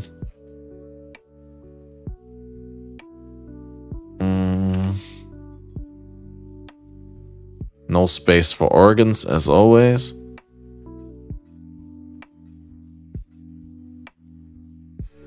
I suppose soon we're going to do some organs, because... yeah. So, first things first, Burning Ground. Burning Ground Pantheon comes from Soul of Aberrath. Megara. Megara is Crater. Crater is this map. Seems good. Corrupted for good measure. Double boss, monster life, impale with attacks, hinder with spells. Sure. And then Divine Fetzel. And then take out the Torment Scarab and then run the same Scarab setup. Throw on Essence. Let's go. Torment Scarab was like just needlessly upsetting me anyway. Because every time I see a good ghost, my weapons will just kill the ghost before it possesses anything.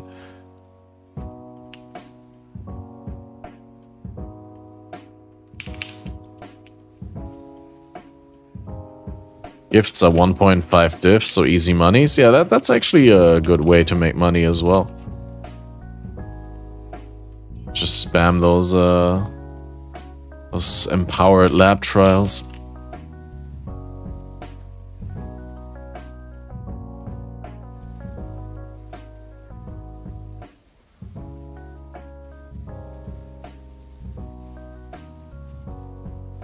What are they called? Not empowered, right? Improved. Improved. Although the only thing that's really improved is the rewards. They're not an improved experience to run. Pretty much the same as Uber Lab, just a bigger pain in the butt.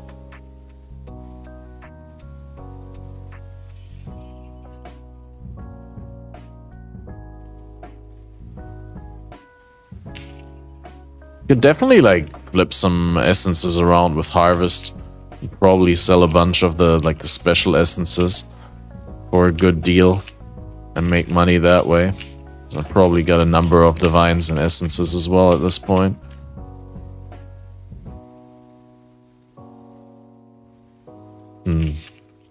Relentlessly spamming away with essence and not really using a whole lot of them. I mean some, but not all.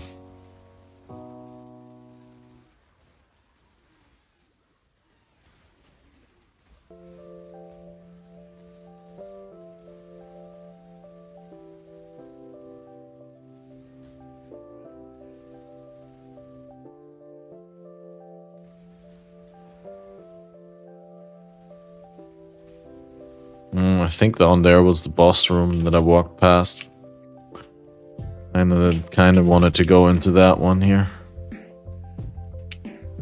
Okay, I don't have Val skill up. But we don't need it. We can kill these just like that, easy. And that's already the burning ground immunity. I mean, not there yet, but like as soon as I take the vessel out and right click it. You don't even need to go to Kirac anymore. I learned that this league. I was still like ranting about like how I don't like that I have to go with the vessel to town and talk to not Kirac, Sin. And then people were like, "No, you don't. You just right click it, dude." I was like, "Oh, bears."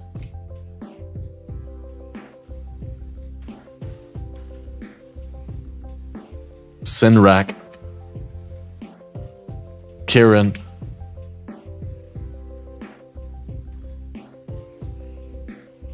Is that Devour desynced?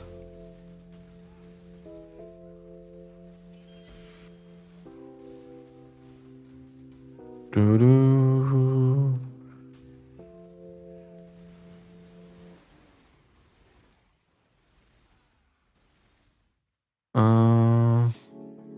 Sure, basic currency items duplicated. Time for the mirror drop.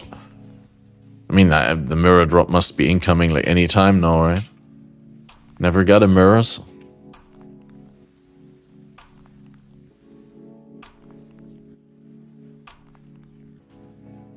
Must be right around the corner, for sure.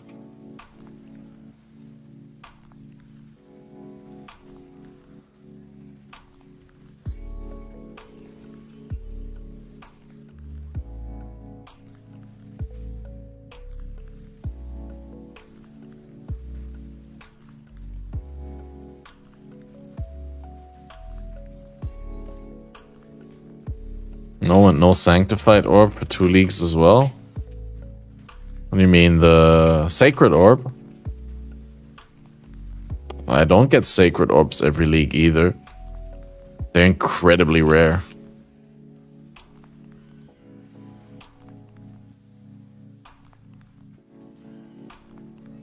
Considering their like market value.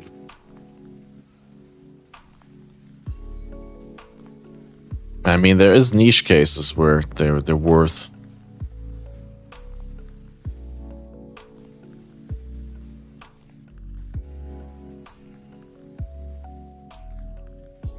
It never drops, so I forgot the name.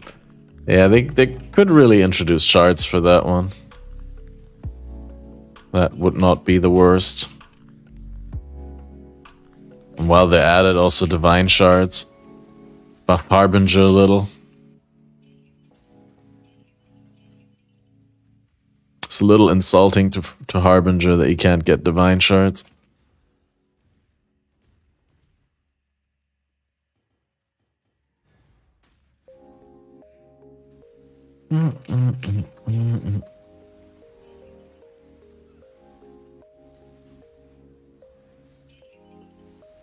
Yeah, you don't need engineering shards. They should just make engineering orbs drop or not, right? Like, you don't need engineering shards. No one picks those. If you could just remove that shit and revert the base percentage thing, no one really asks for it, no one benefits from it. I don't really... It's not a hill I would die on. It's like, I don't really care. I don't mind it. It's not as bad as I thought it was gonna be. Like, most people are unaffected by it, really. Like, you just buy a base that has a good roll on it as well already. Made beast, this league's the mechanic of the casual, I swear. Yeah, it's definitely a good stream of consistent income. It's a little bit sad that, you know, for the casual player, that it will most likely be never worth for them to use the beasts, actually, because they're so expensive, but they're more likely, you know, they're better off selling them.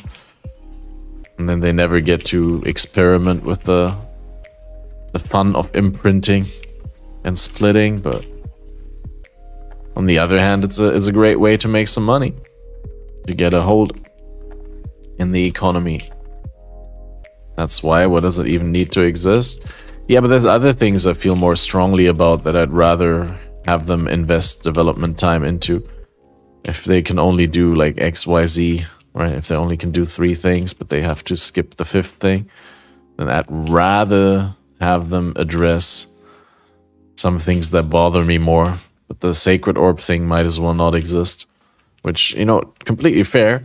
Your criticism of being like, well, what worth was it to implement that in the first place if it doesn't really have any consequence for most people? But now that it's in the game, I don't feel that strongly about it that I'd be like, you know, it needs to be reverted.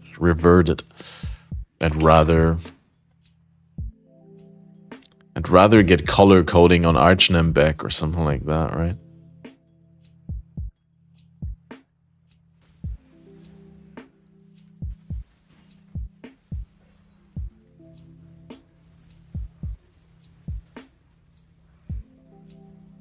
Holy shit, is this Chaos and Wither resistant? Yeah, of course.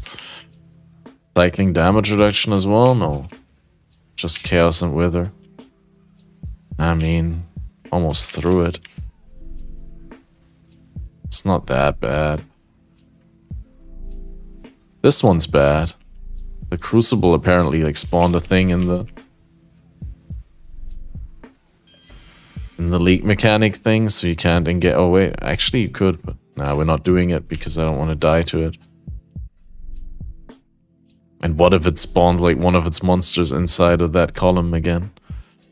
I can't even finish it, but I could still die to it.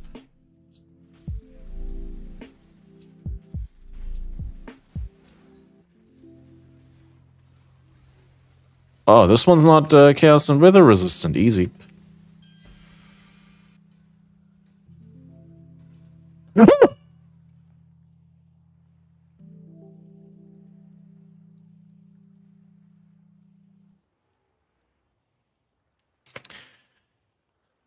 Always these bullshit deaths.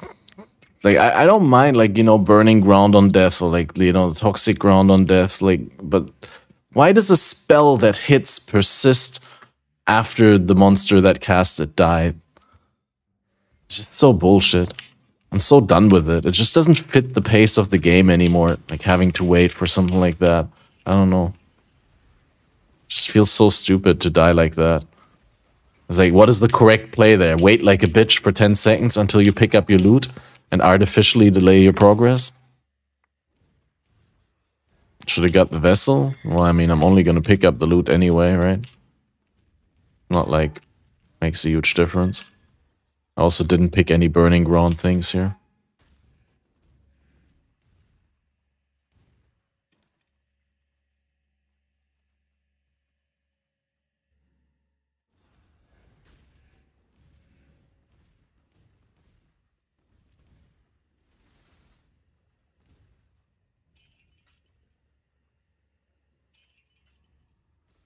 I should have definitely like emptied my inventory. That would have been the thing. And that they wait.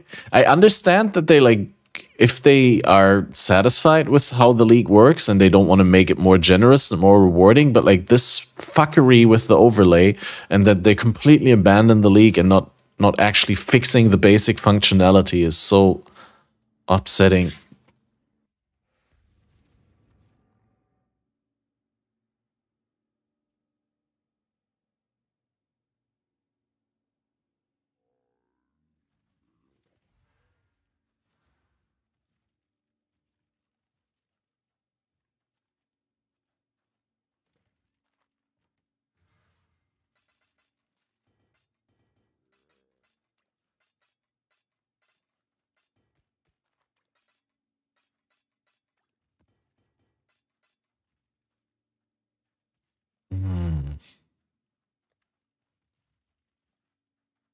Yeah, what up, Blizzard? Welcome, welcome. So now we pick up the thing and actually right-click it, and then we pick up the thing and actually use it, and now we can die to other things and get upset about the things that are not burning ground. And then never hit level 95.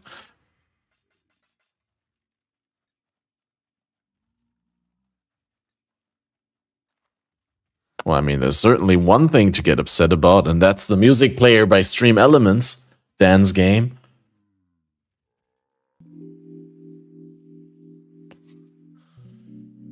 Just like every once in a while, I get so upset about it that I'm like, okay, tomorrow I'm gonna write an email and ask them whether that's a bug or whether that's just on my side. And then it somehow magically like starts working at some point, and then I forget about it, and then next time I stream, I run into the same issue again, where it's like, you know, it just drip feeds the songs out of the playlist. It plays a song, gets to the end, and then doesn't get to the next song. I don't even want to talk about it anymore, because like anyone who watches my stream, like even like once a week in the past year or so, has like heard my rant about it, and I just don't understand like how that can be like such a long-standing, long-lasting problem with Stream Elements. Like, I used to be so happy with Stream Elements because they seemed to be doing everything right when I switched from Streamlabs to Stream Elements, and now Stream Elements seems to be the thing that most people use, and it's gone completely to shit. They don't seem to care about their functionality anymore. They don't bring out new features. They don't like do proper things. The sponsorships that they offer are complete garbage.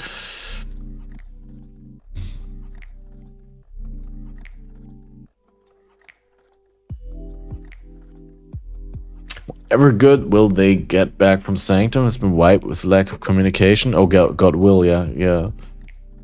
Abandoning any league fixes. I don't understand it. Like, you know, there's nothing wrong with like improving a league, you know, 2-3 weeks into the league. Sure, it would have been nicer if the league was actually good on release, but like at least you care about the state of the game. But then like doing these haphazardly fixes, 50 chaos, wow. And then like abandoning the league and like completely silent, right? Like not even saying anything about it, but like just, you know, it's fine basically. It's just so frustrating.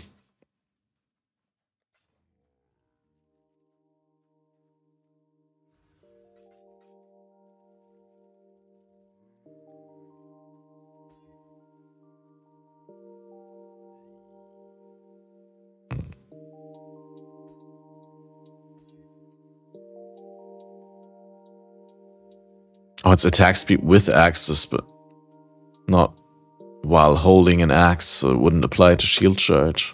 Yeah, rip.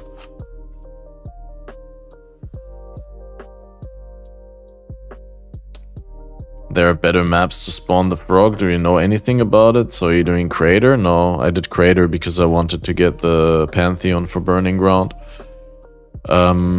There's no official information on that or even data mined information. It's pure speculation, and it's pretty much based in superstition, as far as I can tell. There's like no one who ran like 1,000 maps of type X and 1,000 maps of type Y and saw like a significant difference in beast spawns. I mean, maybe Slippery Jim is gonna do that, but The thing is, that's the way how it used to work in Bestiary, that it was based on the map population. And then after Bestiary, when it went core with Betrayal in 3.5, they explicitly removed that and it became completely random. So it would be a really weird and unintended interaction if now chimerals were more common in some maps than they are in others. Now, you can't completely exclude it because the game always had some funky interactions, and you know, sometimes they're not even completely obvious to the developers, but at this point there's like nothing but, you know, speculation about that.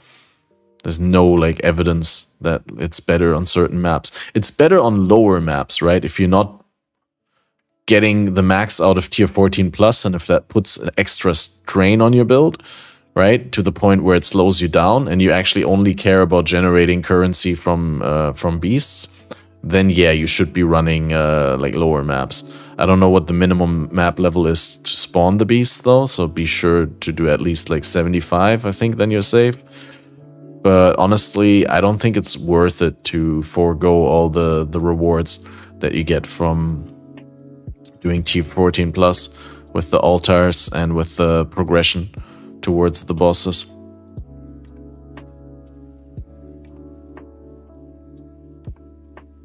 Yeah, I don't think 100 would be even enough. To, like, you really would have to do 1,000 to have a significant enough sample size to be able to draw conclusions and account for like random fluctuations. Maybe even 1,500 maps. Is this Great Migration? This looks like this has only beasts. I think this is a Great Migration map. Or just all the red beasts are over there, but that seems rather unlikely.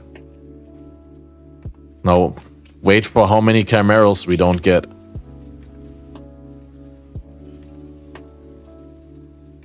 Yeah, what, how many do we get? What? Aina, please. 1 out of 11, no. It's not a Great Migration. But still, there's a chance. Not going to run 1,000 of each map. Yeah, I get that, but I'm just saying then your sample size will not be good enough to be able to draw conclusions from it. And you'll never be able to tell for sure.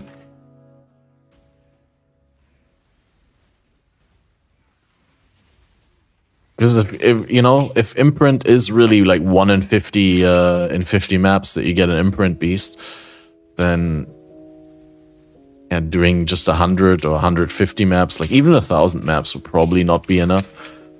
You could still like reasonably be within the standard deviation and like find that there's a significant difference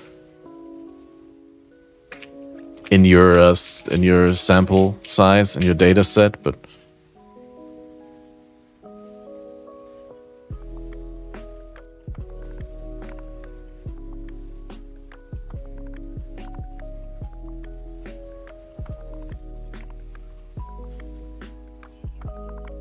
heavy build and Diadian Dawn.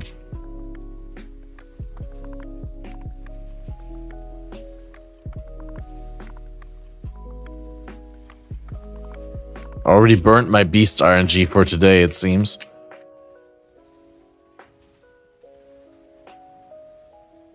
I had an unethical double Krashik Chimeral earlier in the Crimson Temple.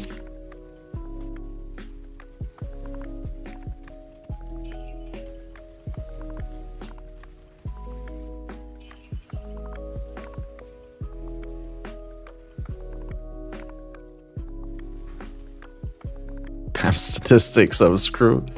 That's what I thought when I was in the first year of university. And I failed my statistics class because my statistics teacher was very young. Or professor. She wasn't even a proper professor. She was just like an instructor. Anyway, but like, she was cool and I became friends with her later, but like,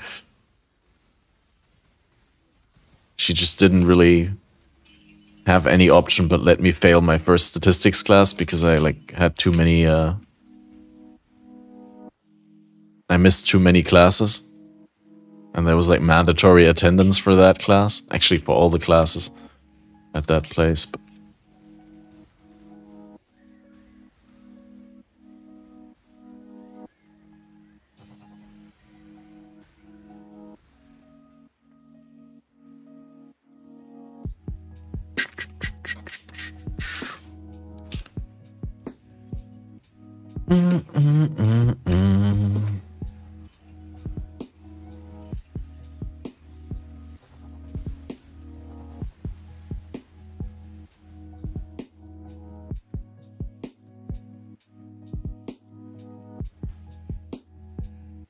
Back up to 74, guys. Let's not die. Need that level up.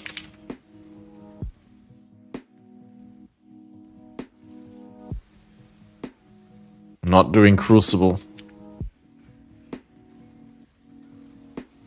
Just skipping it now. Until I get the level up. And then we rip through everything. Okay, finally Burning Ground immune though.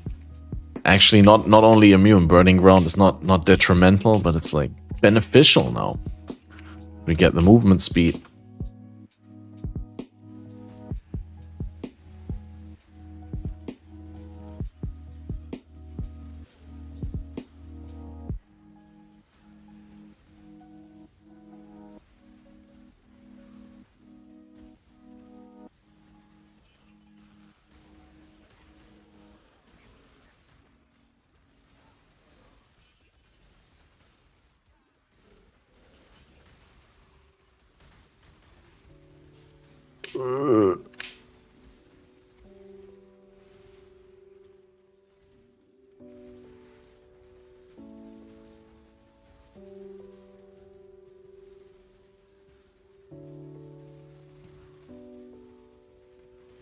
Yeah, there's still red beasts around. What was that drop? That better be a divine drop.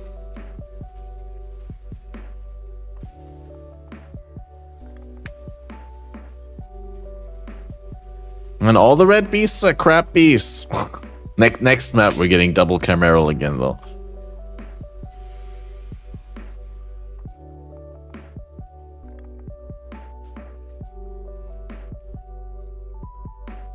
Tier 5 and below, blocking most other beasts. Just for Chimeral, Atlas Note Monster Variety from the deep. We should get some the easy way. Yeah, like I said, I just don't want to, like, forego all the Atlas progression and all the experience and all the stuff to get some more beasts. Again, I haven't checked the numbers. Like maybe you get like, you know, 1.1 as many, maybe get like 1.5 as many, you know, but like getting 1 in every 50 maps on average is like a, you know, 2%, right? 2% chance to get a Chimeral in your maps, so getting even 50% more, and I don't think it's 50% more if you go into lower tier. Right, it doesn't. The exclusion of other rarer red mobs or more common red mobs doesn't make your Kreishik Chimeral that much more common, right? I don't think, like, at very maximum it's 50% more common, but even then you go from a 2% to a 3% spawn rate.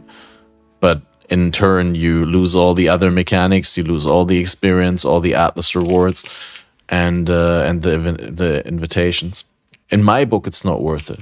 Right, like if you're playing in solo self-found, sure, there's a point. Like if you want to make as many imprints as possible per hour or per, you know, Einha mission, then there's definitely a point to farming in lower content. But for me, it's like, you know, I primarily want to do tier 14 plus maps and progress my altars or my exarchs and get my altars, and then I do the mechanics on top of that, right? Like Nice. Was that from the incubators? Yeah. Nice.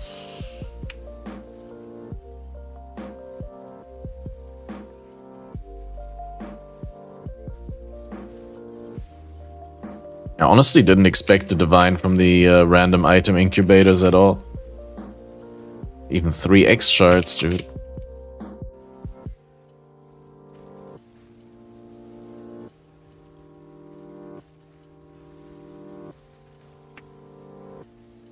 Say it's 1 in 20 maps. I mean, from everything that I've heard from other people, 1 in 50 is a more likely figure.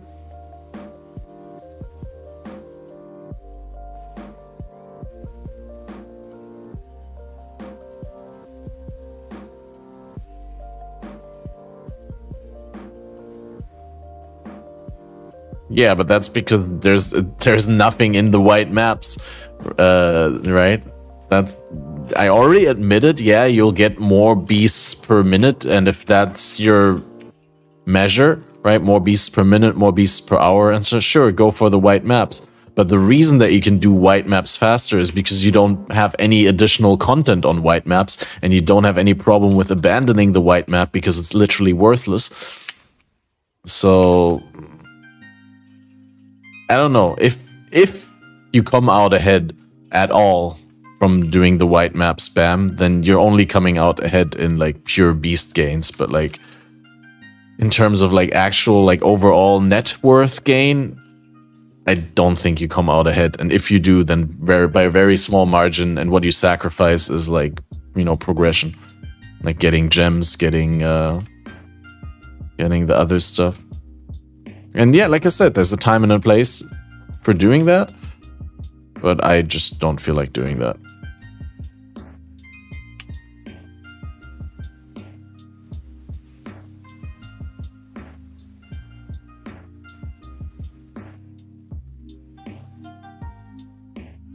Hit level 99, played only blue maps. Oh yeah, when I say white maps, I mean like low tier maps. Like, I don't mean like unrolled maps. Yeah, go ahead and farm blue maps. As long as they're tier 14 plus, you're still progressing to your incandescent invitations and polaric invitations and all that. So.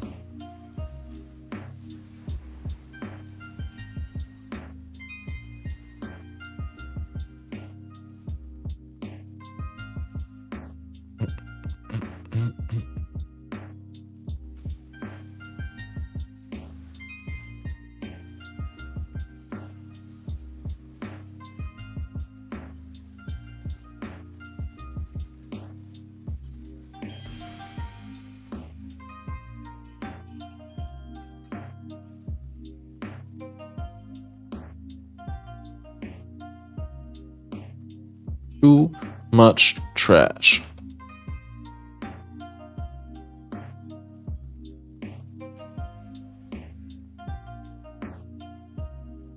Wait, I thought I pressed create.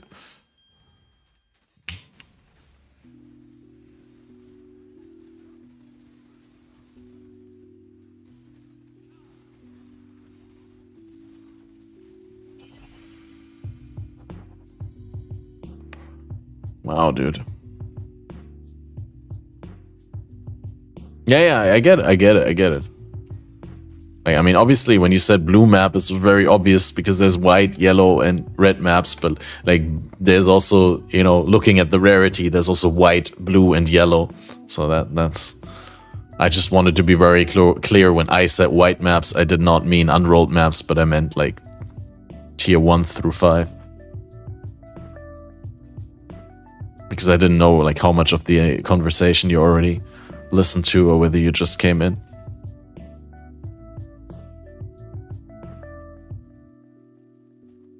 Trash. I mean, they're both item level 85, so can keep them for rolling at some point. 84. Throw in another thicket. Oh wait, no, wait. We still want to loot here. What was the good thing that I dropped earlier that had the drop sound where I said that better be a divine?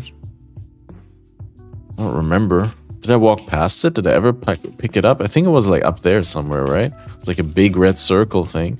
And there's still an altar down there as well. And I never clicked. How could I?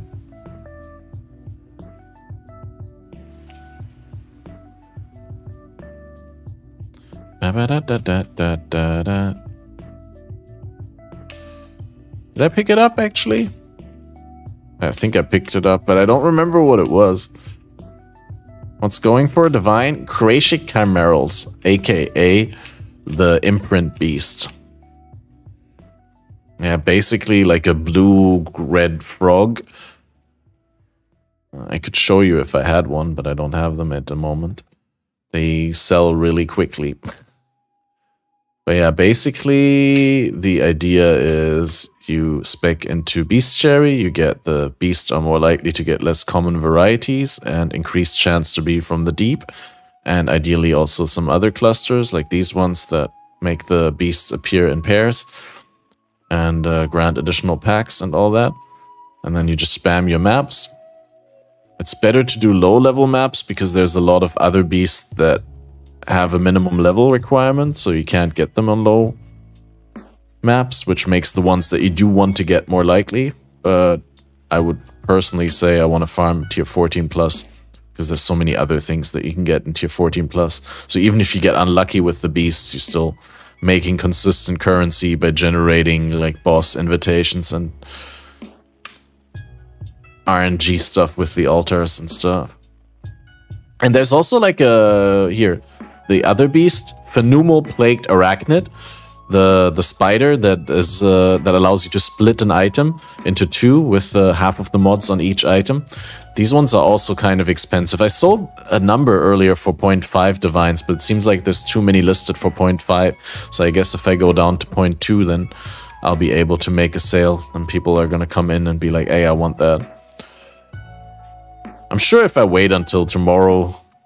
I see, 0.4, it instantly sells. Dude, it's multiple people instantly wanting to buy it. Holy shit. Maybe it's a little bit underpriced then. But for 0.5, no one ever messaged me. There's just too many listed for 0.5.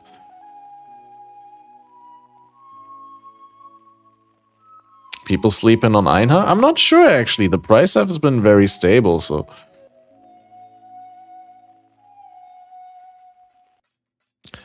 It's definitely like one of those things. Yeah, it seems good. I'm just not gonna answer, dude.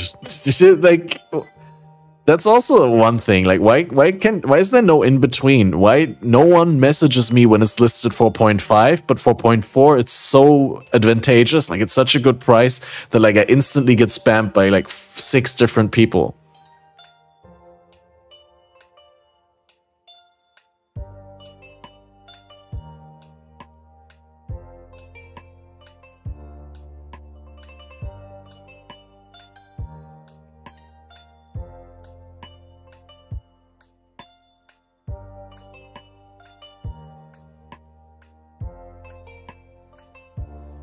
Bots, yeah, bots are telling me that's weapon and not weapon.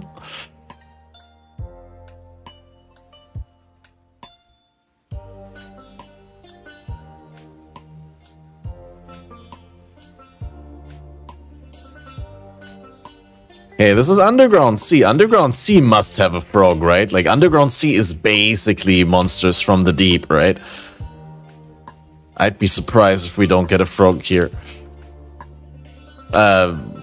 Disclaimer, this is pure tinfoil hat bullshit. It's the same likeliness. From all we can tell, it's the same likeliness in every map tile set. But can't hurt to be a little bit superstitious with this stuff. We all have our rituals in Path of Exile, right? Like, we all have our special areas that we go to when we want a 6-link, or, you know, stuff that we do with the fusings. We rub them on certain body parts before we spam them to make it more likely to hit the 6-link and all that.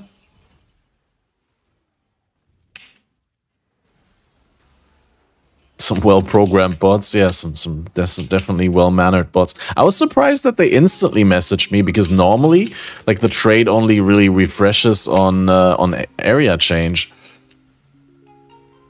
Like, normally you get spammed, like, once you go into a map or into a heist, right? Because that's when the trade site refreshes the data that it pulls from your stash.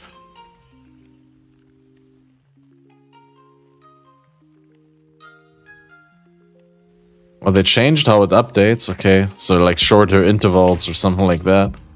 Not just on instance transition. I mean, that's fair.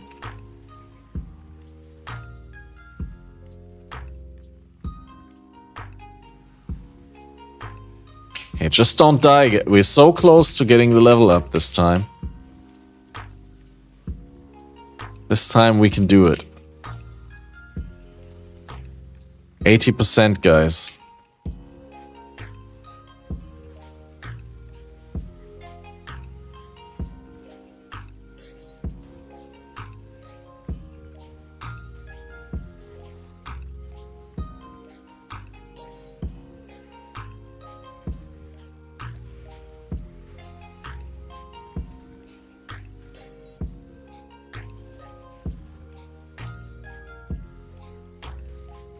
I saw that in the comments as well, JPO. Was that your comment? I didn't find it like very like I didn't notice it in an overly annoying or like overpowering way, but like Halstorm was definitely very excited to talk about all things Path of Exile, but you know, that's kind of the idea of the podcast, that I get the guests on to share their opinions, right? Like no one wants to hear me repeat my opinion every single podcast.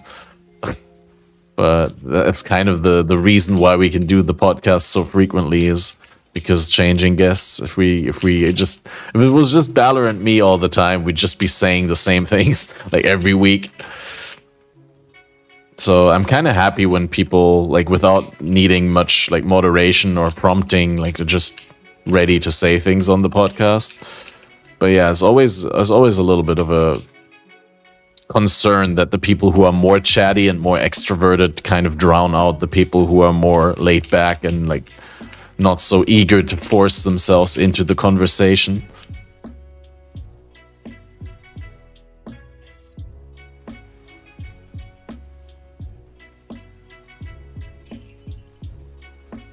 But yeah, I definitely appreciate it much more if people like are eager to share their opinions, even if it results in some talking over other people. But it's much better than the opposite, which is like, you know, dead silent, and you ask a question and then people are like, yes, or something like that, right? Like, I mean, okay, that's kind of my fault for asking a yes-no question in that case, but it's not like you can't answer like a question that can't be answered with yes and no with a relatively short answer. I'd rather see people excited than people not showing up / Balor. Yeah, I mean, to be fair, we kind of did a lot of podcasts really early Australia time this league.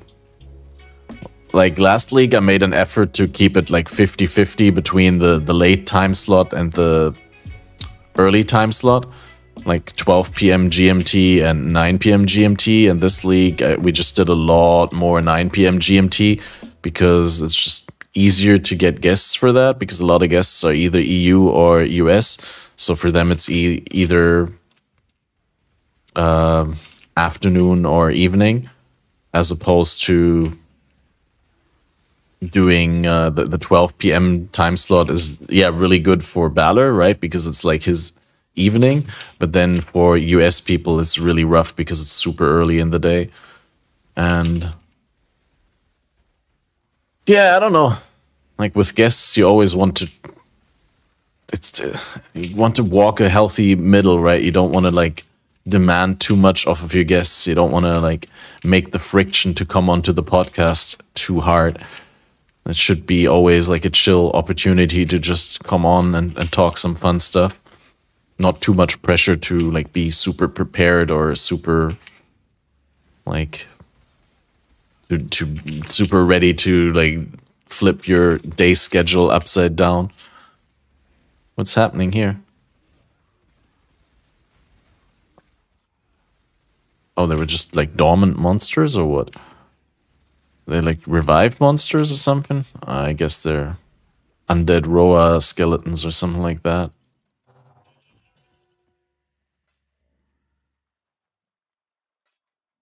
I think you do well with the podcast. It's my favorite content. Oh, thanks.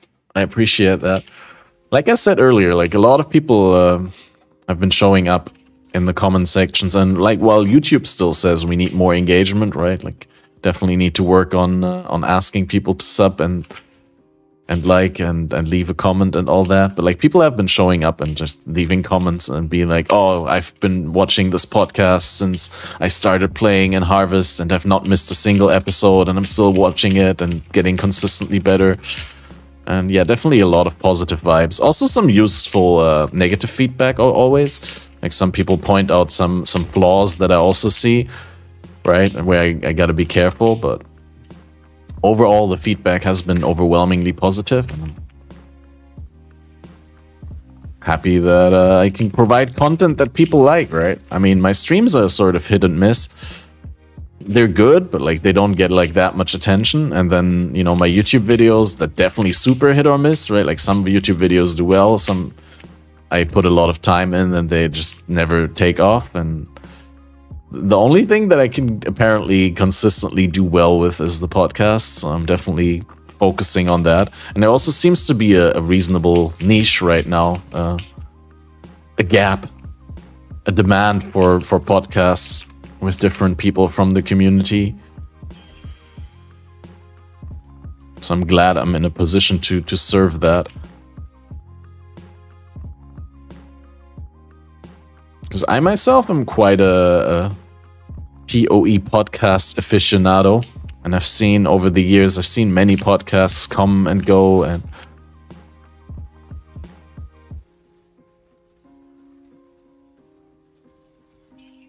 hope to see some of them back at some point though.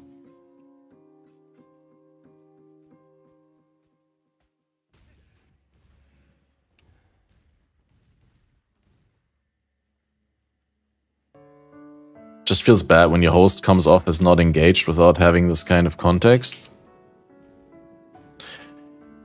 Yeah.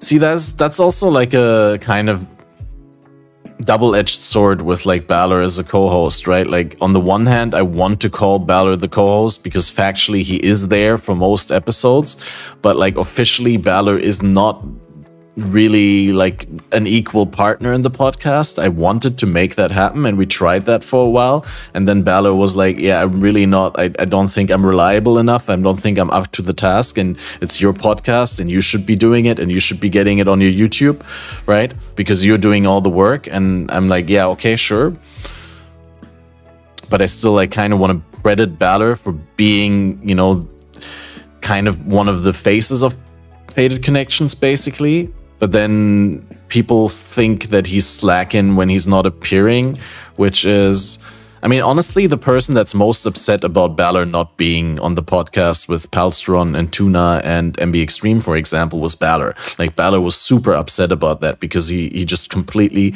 forgot about it, went to bed, didn't set an alarm, and then woke up during the podcast and was like, oh shit, I really wanted to be on that podcast, right? That's just how Balor is. When you don't know him that well, like, I mean, I empathize with that highly because I'm also not really great at organizing my time and like sticking to like my promises, or like even the things that I want to do myself, not even things that I promise to other people, but just things that I promise to myself, where I'm like, I want to be more consistent with this or that.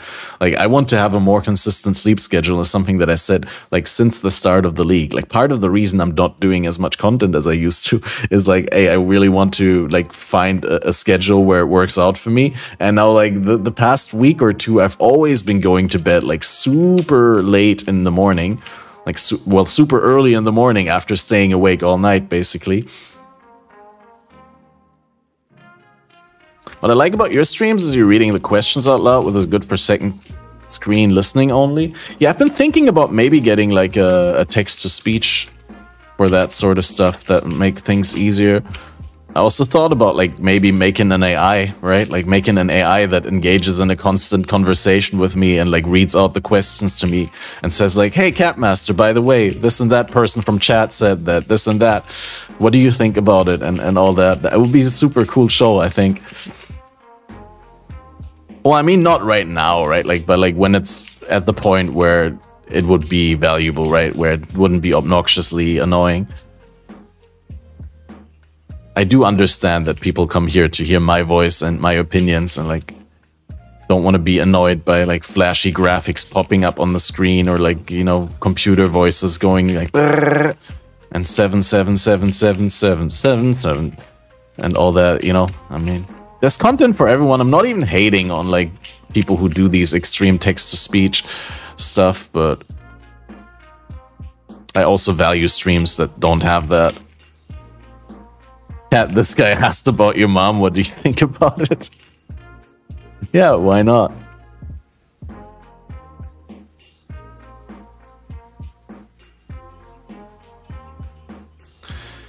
Honestly, AI is progressing so quickly. I think like by the time, even if I started trying to implement one now, but like by the time I would be at the point where I felt like it's ready, it would probably be already able to like ignore trolls completely, more or less, like via a blacklist of like words and all that. I mean, there's so many things that you can do in that regard.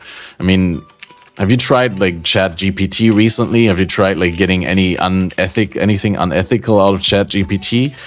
Like, at this point, ChatGPT is like the biggest power that ChatGPT is coming up with excuses to not fulfill your prompts, basically. It's like always, oh, this could be offensive. I'm just a language model. I can't help with this or that. It's like, there's so many posts also on Reddit.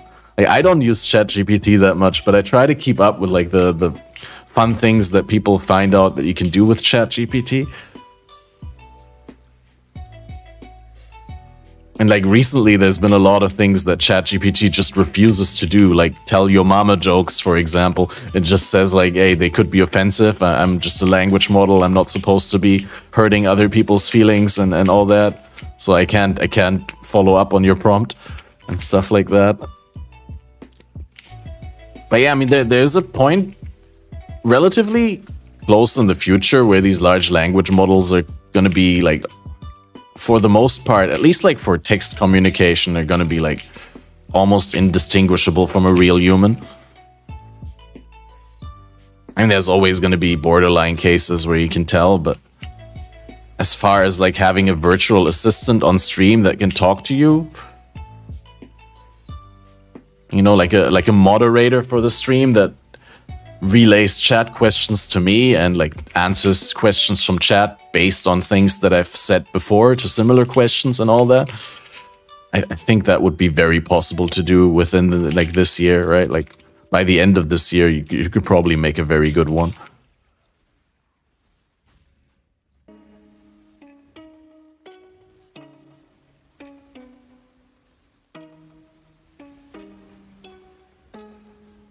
Why not playing a ChatGPT build suggestion? Well, ChatGPT is really bad at understanding how complicated games work. Like, if you try and ask ChatGPT a Path of Exile, like, mechanical question, it will give you a beautiful answer that's, like, well thought out, but it's probably going to be completely inaccurate as to how the game really works. And we could give ChatGPT a number, like a series of decisions, right? We could definitely make a ChatGPT build at some point, but it would probably just be like giving ChatGPT some multiple choice questions and then building the build off of those answers. And get to teach it. ChatGPT has the remarkable ability to forget what you said like 2 paragraphs ago. And completely not take it into account anymore.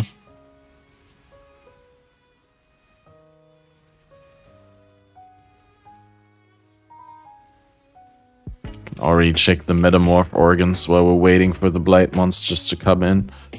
What do we got? This one for sure, this one, rare, jewelry, essences, this...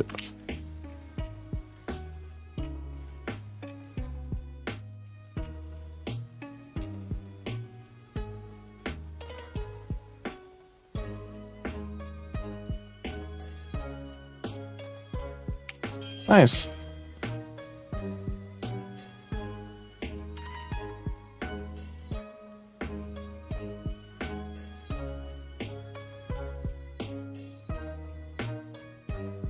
It's a language model that's good at language. It will never be able to make a good build.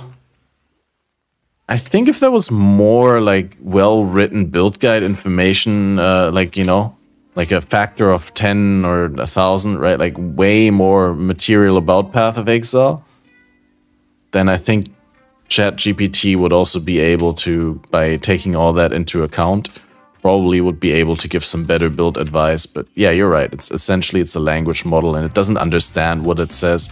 It just puts words together based on statistical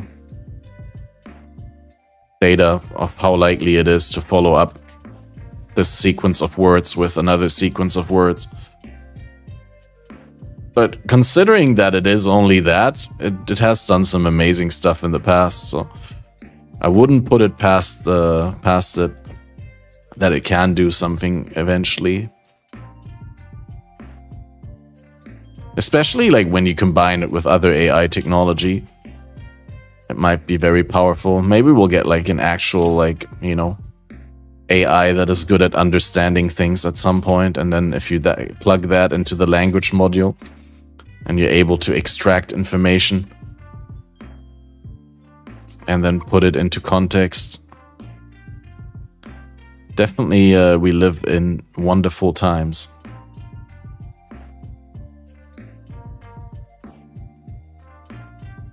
These fractures are also bad. When good fractures, GGG. It's unfair. I had some good fractures, just not these.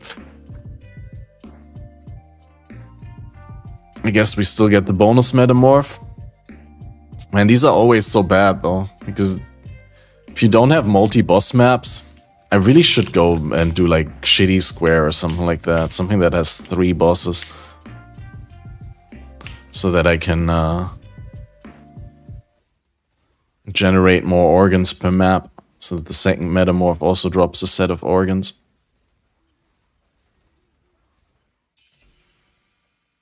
You belong in a museum, is what the game's trying to tell me. Seen split prices? Yeah, they went up pretty nicely. They went up pretty nicely. Let's see. Need to hand in these cards.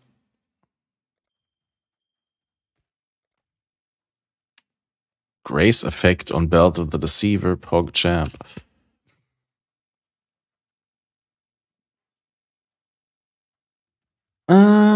Music, as always, not skipping properly. I'm just gonna vendor it. Just vendor it all.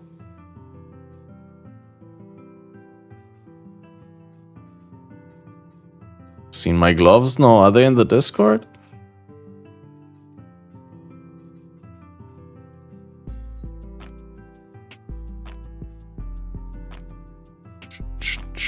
Or actually, I think I saw them. I think I had a quick glance at your gloves. Let me see. Captain Glance. Dragon Scale Gaunts on a Chaos Fracture. I think I might have seen them. Imagine not even slamming the open prefix. Dude, tier 1 attack speed, tier 2 accuracy, nice. What did you benchcraft on the prefix? +1 AoE gems for the auras, right? Or something like that. Something juicy like that.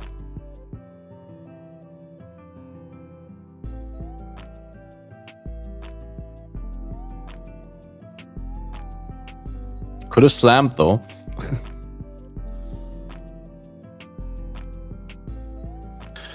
Did we get any good beasts? I lost track. Nope. Well, add prefix, remove suffix, so we could seal the wolf. But these are not like really worth a lot. These are the byproduct of people farming the chase beasts that are split and imprint. I mean, it's not bad to have these, but they're almost not worth selling at the moment because the market is so overflooded with these. But yeah, I got a bunch of wolves, got a bunch of lynxes, got a bunch of like beast crafts. This is for slamming influenced mod.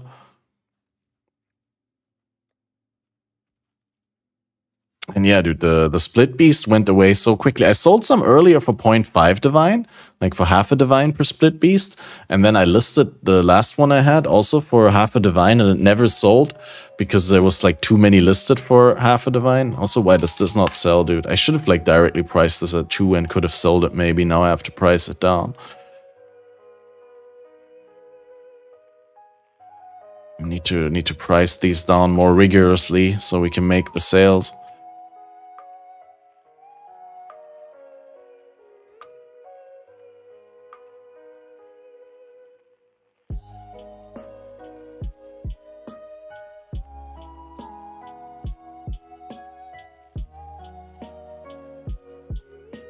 And this one is the +1 int gems, which is not too bad. You gave up beasts, essence, harvest, legion, and expedition. Dude, I also want to do some expedition stuff at some point.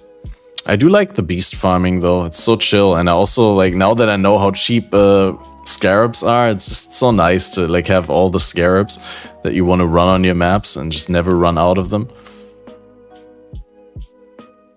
We can do some Cold Rivers, I guess. Wait, no, Cold River is the one with the no. Never mind, we're not doing that. How do I get the horny lady in heist? Gianna Venderi, right?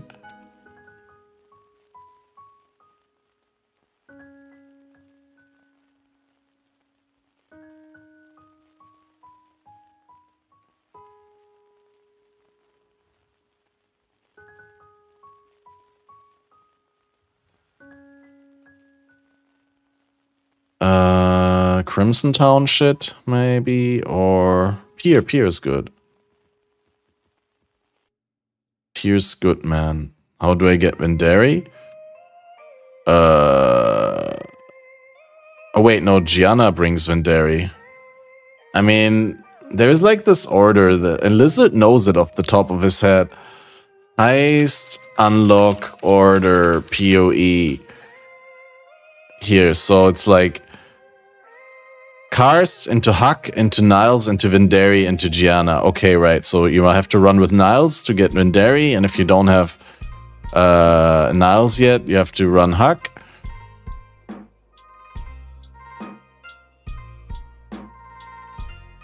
But Karst you have from the start, so you run the first non-quest heist with Karst, and he brings Huck, and so on, right?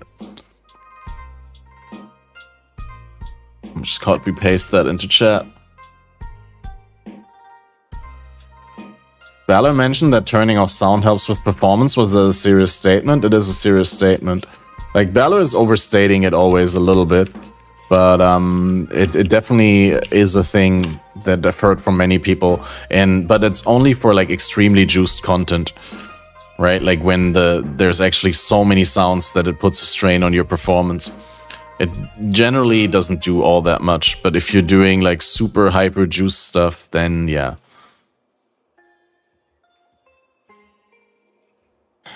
To be fair though, like, you know, for my playstyle and from my point of view, I would never ever switch off sounds.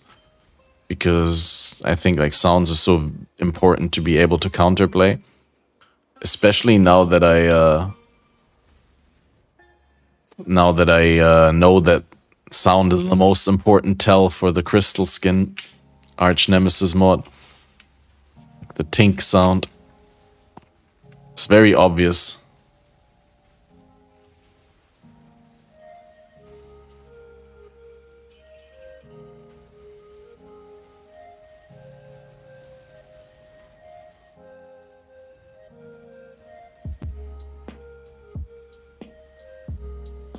But to be fair, like a lot of the lag that happens in very juiced content when you play a build that has like a lot of explosions and explosions chain and all that, you know, a lot of the lag can't be helped by removing the sounds. A lot of the lag is just calculations needing to happen before the game progresses, and the calculations need to happen on the server side, and it just takes a while until they actually are through.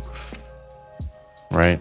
Like when I run the maps with my Death's Oath Occultist and you just run into a pack and everything explodes. Like the game lags for a short moment as the game needs to like calculate how much damage each monster explodes for and how many monsters die in turn from that, and then how many of those explode and how much damage they deal and how many monsters they kill, and like and so on. Like if it chains like multiple screens, then it just can't happen at once because the game needs to do so many calculations before the first thing can happen.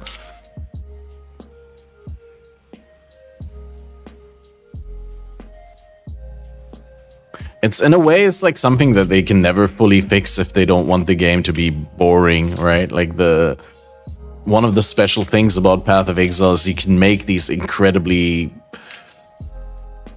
strong and very complicated setups.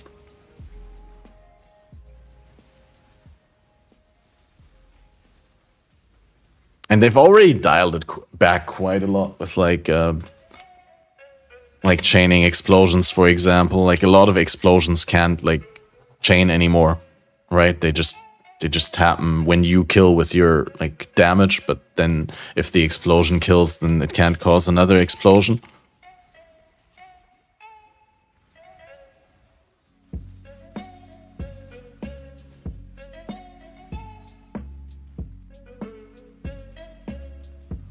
Guys, we're so close, dude. Just don't look at the XP. Are these Krayshakes? No. Wait. Please be Krayshake Chimerals. No, they're apes. Some sort of cheap apes. Don't get the cheap copy, get the original. One day we'll get another double Krayshake, I know.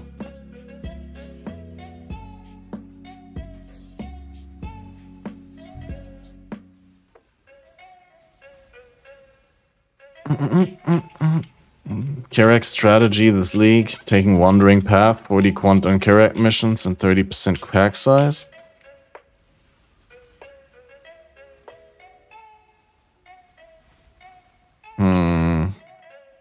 Yeah, I don't know. Kirac missions are just like never as good as like normal content because they don't have your Atlas nodes apply to the mechanics that you encounter there, and they also don't progress your altars, so it's like, eh. It's definitely worth trying, but like, probably not worth doing, actually.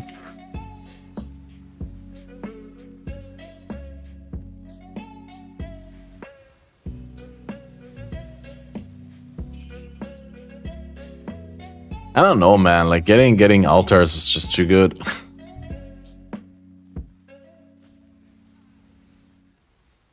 But they have to be good, otherwise there's no incentive to running them. Kirac doesn't progress the altar? I don't think so. Because you can't select like a thing for Kirac, right? Yeah, it's good for getting influence fragments for sure. Or like even like, you know, Shaper, Elder, like any like sort of boss fragments. It's great for that. And also sometimes for fishing like a lucky divine. Divination card, not divine. Right? Like when you get the full stack of a card, and then sure, if you get that in the right tile set, you can actually get like a full stack of a really valuable card if you luck out. But generally speaking, the Kirac missions are only good early on, before you have a fully developed Atlas tree, and then the Kirac missions are just lackluster because your Atlas tree bonuses don't apply to Kirac missions for the most part.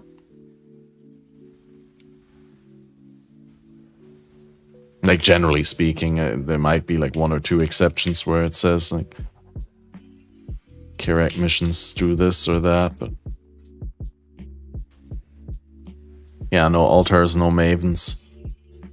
And like doing mavens over altars is already such a sacrifice. Especially in Trade League, you just buy the maven splinters and do the maven yourself. You don't need to actually farm up the maven.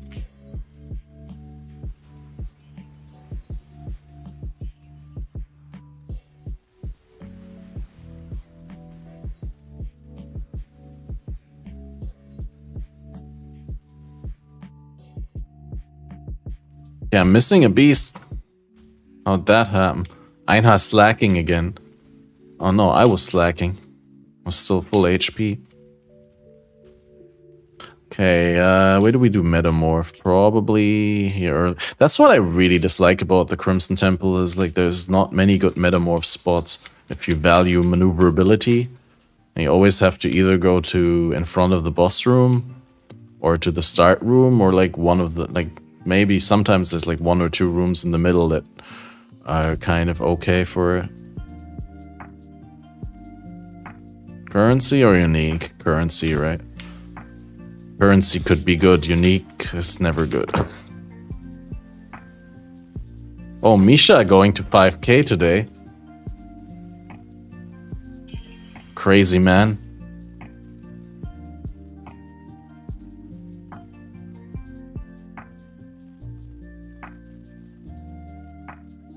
Reach splinters. Unique or currency? Currency. Currency every time, right? Who cares about uniques?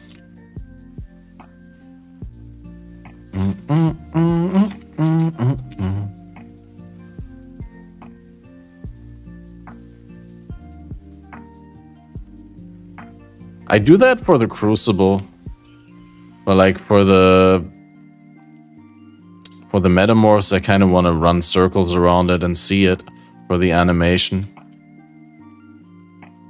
And it's generally not a bad approach to just stand behind a corner with the minions.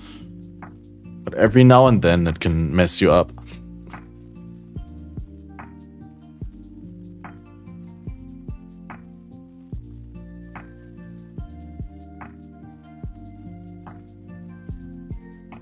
And also, every time this Highwayman thing drops, I'm like, ooh, could be a Ventress. And it's not like Ventress is worth anything anyway, but it's just like always, oh, it could be. And then you pick it up and it's always the Highwayman.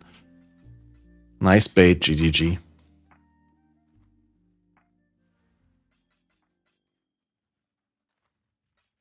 GGG masturbators.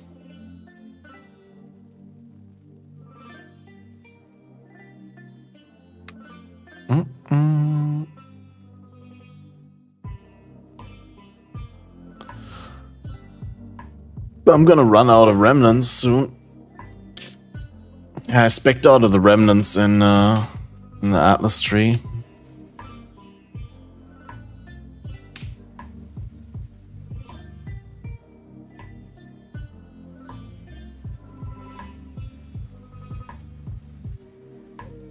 Oh, dude, that was an embezzler.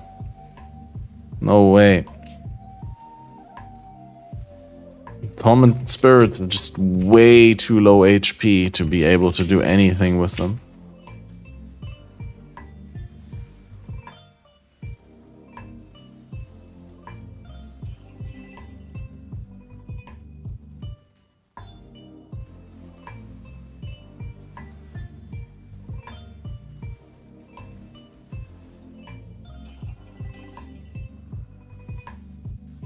Can't spell necromancer without romance.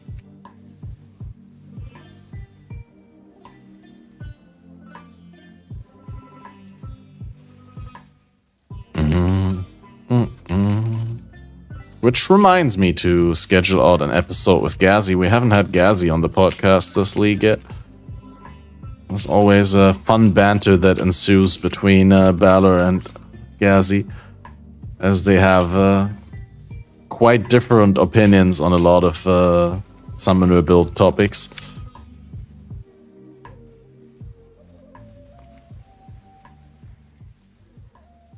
I don't want to work anymore. That's a problem. That's something I try to avoid saying while I work. try to remain in denial while I'm working. Always like, this is fine. I'm totally motivated to do more works.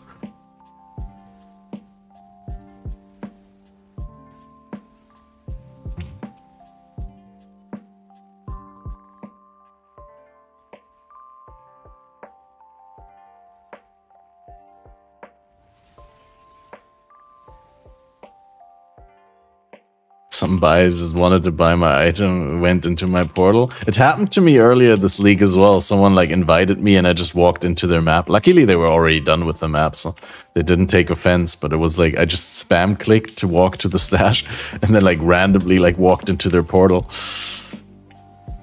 And then I told them like you just go into edit hideout and then there's the you can exalted and 15 chaos. That was a loot goblin, sir. Not the first one today. I think I dropped like 3 pure divines today in total. Crazy. I made so much currency today compared to my other days. Definitely the best day I had this league. That's probably like one of the few days where I just didn't like whine and bitch about how bad the game is, but I just like put in a map, farmed it, went out, put in the next map, farmed the next map, and like rinse, repeat. Right? Like I just... Oh, we also got the level up! Finally, level 95! Dude, it took so long for that.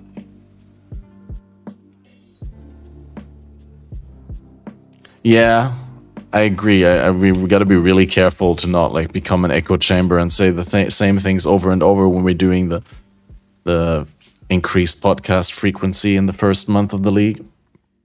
Or the first 2 months even. I don't know. We're probably relatively soon going back to 1 podcast per week.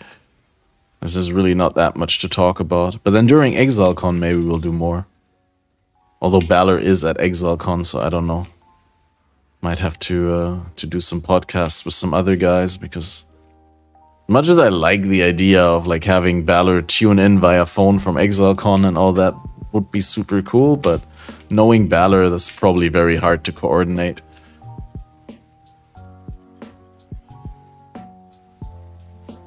Oh.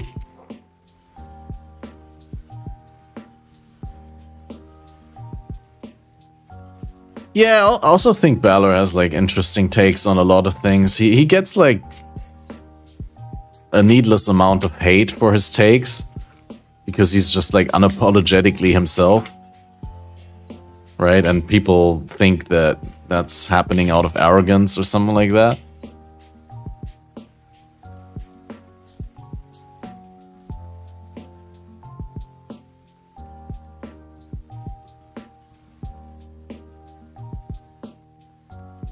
I think Balor generally is a very good sport when it comes to disagreeing. And yeah, his takes might seem like, you know, super hot takes for no good reason other than shock value. But like, he usually can elaborate on the things and you can be like, oh wait, I can get behind that, why you think like that. Even though I personally don't agree with it, I understand why you would think that way. Host a watch party episode with other creators not attending. Yeah, I thought about that. But I'd have to find like some people who are, you know, on the same level and who are, you know, willing and able to do that. Like I wouldn't want to like try and like piggyback other creators that are bigger or get more attention just for the sake of doing that. But yeah, I'll definitely ask some people, right? Like, I mean, I asked whether they're going to ExileCon on the cast with Palstron and MB Extreme and everyone, and they are not going. So maybe we can do something with MB Extreme and Palstron. So, seeing that, you know, they're both Austrian boys and I'm a German boy, and you know, Germans and Austrians get along really well, right? Kappa. Nah, we love our awkward neighbors to the south. We love them so much that we copy all their food and claim it as ours.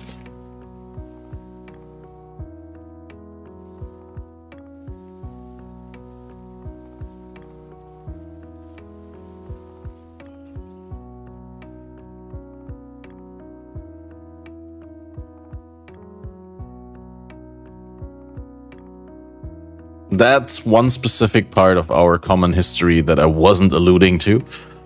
But yeah, thanks for filling us in on that important fact. Palstron is Austrian? I think so, yeah, I'm pretty sure. Wait, he's either German or Austrian. He's definitely from around here, and he speaks really good German, so. But he's also pretty good at English. Yeah, also at first I didn't make that connection at all, because his English is really good. But like, once you like first heard it, it's like hard to unhear, right? Like, I don't know, like for some people I have a really obvious German accent, and other people think I'm relatively like, you know, they can tell that I'm not a native English speaker, but they're like, I'm not really sure where he's from. And I think it's similar with Palstron. Or maybe even like he's probably even better at faking it. I don't know. It's a different flavor, like works different for different people. Some people maybe, you know, more blind to the obvious accent. It really depends also where you come from, right?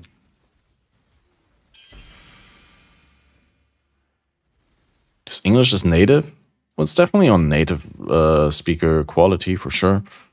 But I'm pretty sure he's born and raised with the German language.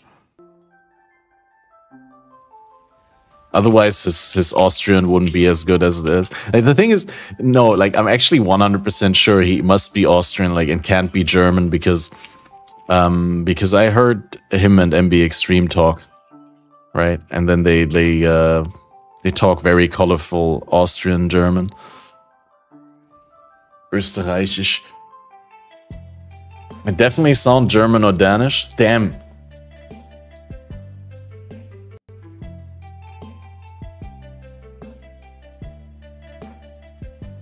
Oops, didn't mean to disappear. I meant to press this one. What's up, cat? Human. Annoying. Cat.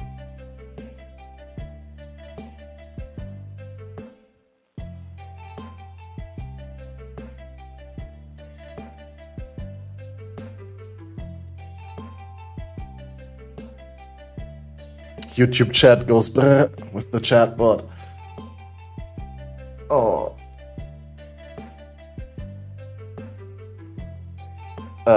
Twitch chat, not YouTube chat.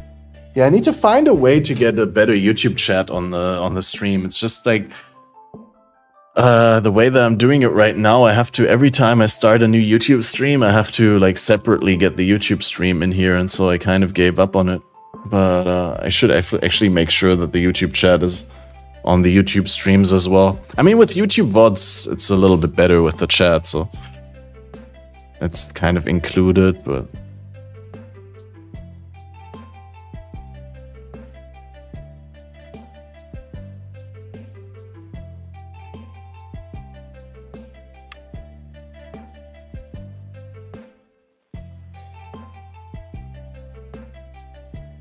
Yeah, it's because it's so Austrian, dude. Like, if you hear Palstron speak German once, like, watch one of the German podcasts with Palstron. There's, I think Loepi does, like, a podcast every league start.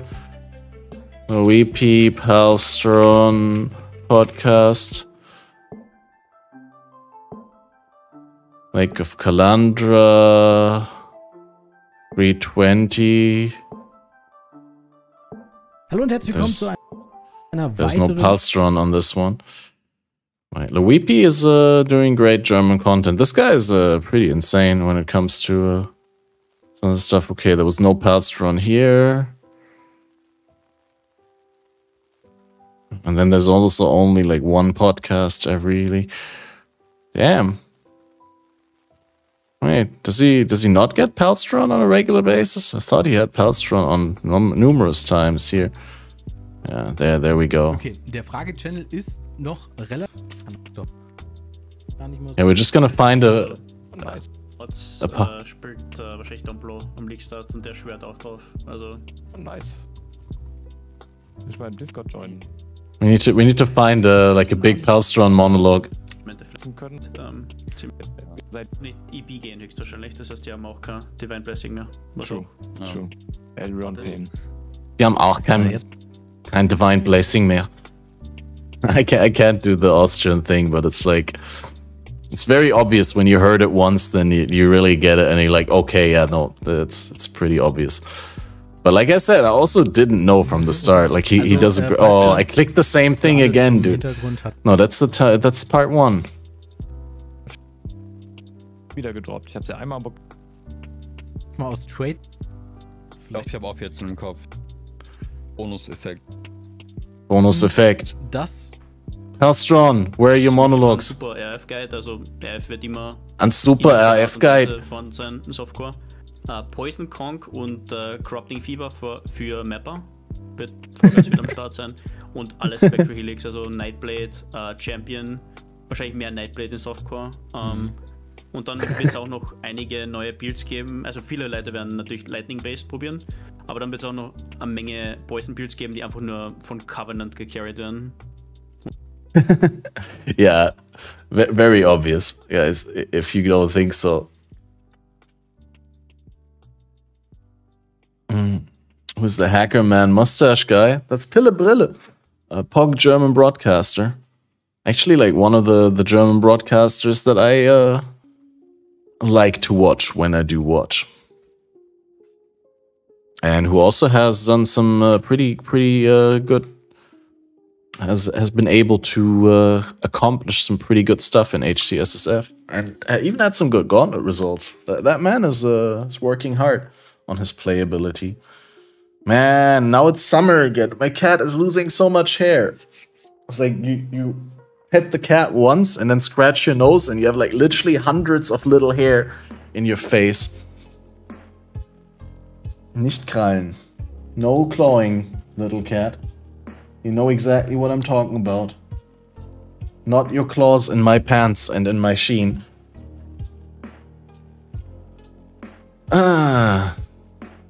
Yo, what up, Peter?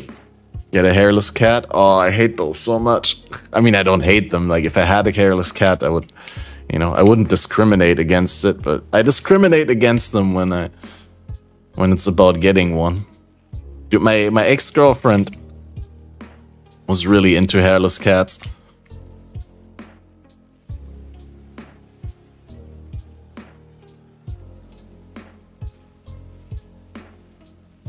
But I could never be swayed. I was like always like, ugh. Like when they lie somewhere, they sweat because they don't have like fur that absorbs the sweat. So like you'll have like wet stains of the cat when they lie on a pillow or on a couch for a while. It's like it just feels to me so, I don't know.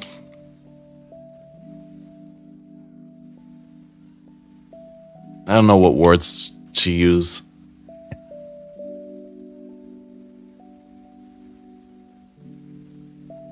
I know a cat without fur is lacking something essential.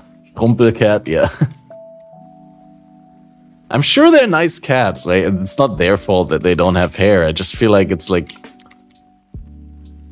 I don't know. Do they exist in the wild actually? Is there like wild hairless cats? Are they like a derivative of like a wild cat breed or? Yeah, I also am not a big fan of like the dog breeds that are like extremely short leg, extremely short snout, or like, you know, like all kinds of like extremes, or I just feel like that's deviating too much from what is like evolution fit from an evolutionary point of view. I mean, there's more and more scientific evidence also, or like indication that those animals are just suffering from their genetic reduction.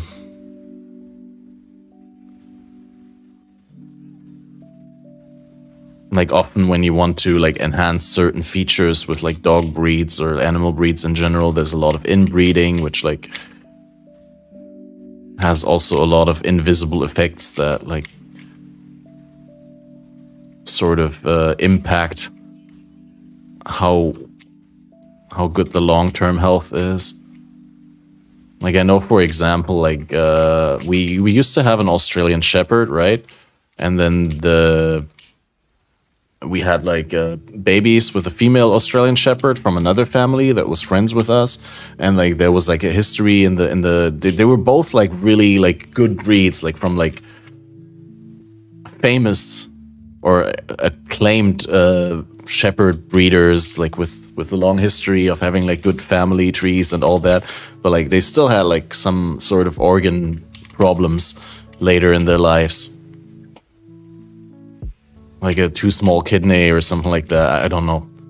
I wouldn't know anymore off the top of my head, but like it's the same problem that we have with a lot of like fruit and vegetables nowadays. It's just like we've been selecting. Of course, breeding plants and breeding animals is not 100% the same, right? There's a lot of like things that are specifically different. But what I'm trying to say is like we're only selecting for things that we can see, right? Like that are very obviously outstanding to us. So for fruit, for example, like the size of the fruit, how many fruits a tree has, and how much sugar is in the fruit, right? And maybe how much acid there is, and to some degree the taste. But there's so many invisible components that you also manipulate by selecting for the visible components, right? Another example would be that there's this whole debate about cannabis being way stronger nowadays than it was back in the day, and whether you could still have it as a soft drug, you know, with the whole discussion around the legalization of cannabis, now that it's legal in many states in the US and some European countries. Like there's a lot of debate in Germany, for example, about like, should it be legal? Should there be like a limit to the psychoactive ingredients in cannabis and so on?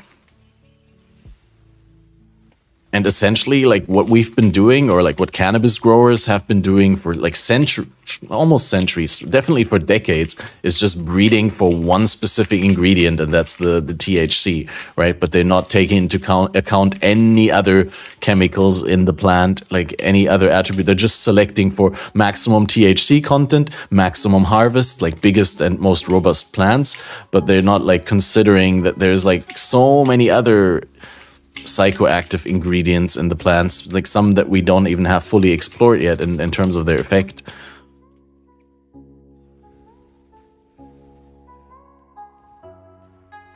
And so basically what I'm saying is like the human perspective on like the plant or animal attributes that we use selection on is just very limited. We have like a very narrow focus. Right, we're not taking everything into account, and by selecting for like one specific attribute, you're like neglecting other things that are important for the long-term health of the genetic line.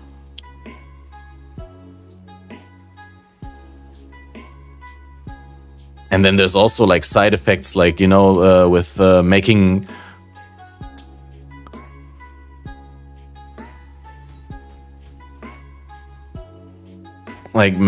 certain microorganisms immune to certain antibiotics and all that, and like breeding genes that basically create super germs that we don't even have weapons to combat if they should turn out being harmful. Winners don't use drugs, right? That too.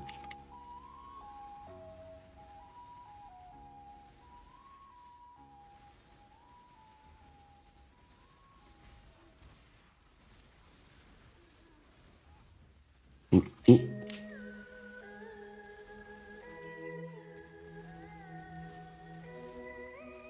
We still need to get a beast, guys. We still need to get like a big beast proc here before we can retire. It's my unironic position. I remember that slogan from 80s and 90s. Do you drink beer, though?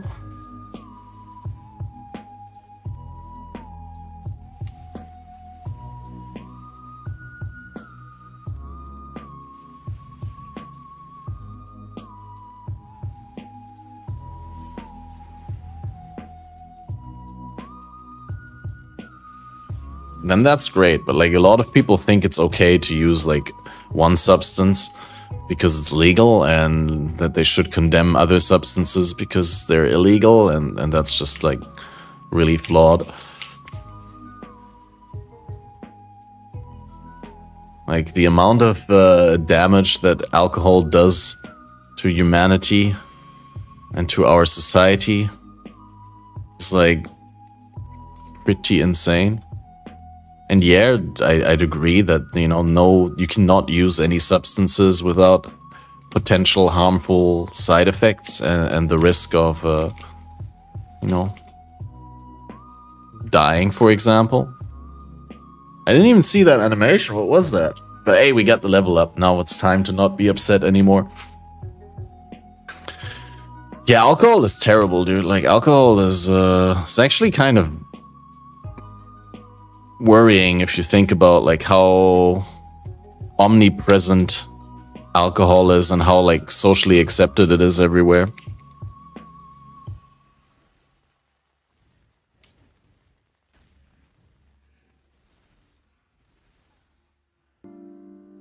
There's definitely an extreme lack of education around the, like, lack of awareness, not even lack of education. Like, people are being taught, but like no one takes it serious because like no one is consequent around alcohol.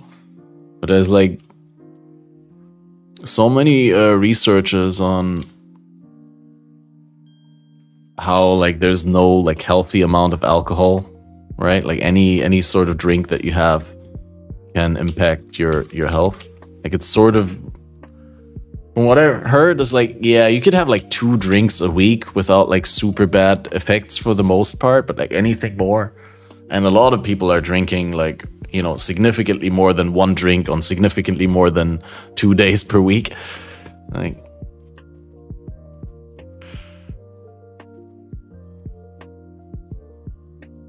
it's just so bad for your nervous system and for your dopamine system, like a lot of neurotransmitter systems, and ultimately like for all your organs, for your brain, for your liver.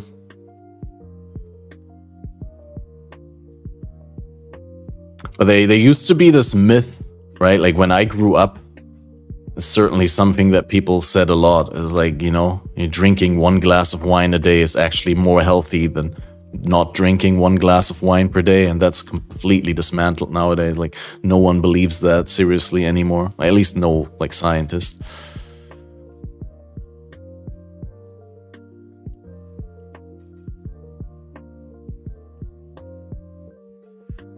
Again, I don't want to condemn anyone who does, you know, like to drink. And I myself, I'm not completely free of vices, obviously, but I just feel like they're in the population at large, there's a gross misperception.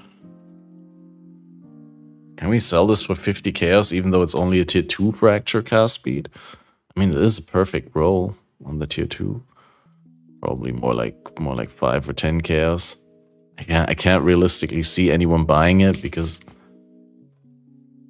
it's probably you can buy a tier 1 fractured cast speed for much cheaper, and then you could also you could buy a different fracture and then just spam cast speed essences. And for a lot of things, it's, yeah. And then if you spam cast speed deafening misery, it's even up to 32%. Only time I drink is glue wine during Christmas. Dude, that shit hits you so fast and so hard. I'm actually kind of lucky that I don't like it.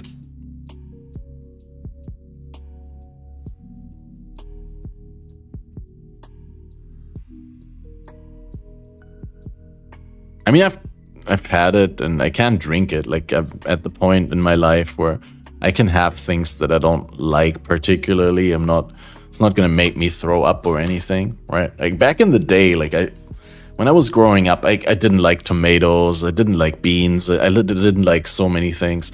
And whenever I had them in food, it would make me like almost throw up. Like I really couldn't handle like food that I didn't like. But now I think I can eat like almost everything, even things that I don't particularly enjoy. I'm like, sure, like if there's nothing else, I'll eat it. I wouldn't buy it for myself, and I kind of feel bad if it's expensive, right? Because it's a waste on me when other people enjoy it. But yeah, I like a lot more food nowadays, and I'm not such a picky eater anymore. alcohol-free variant for Glühwein. Like that would defeat the purpose.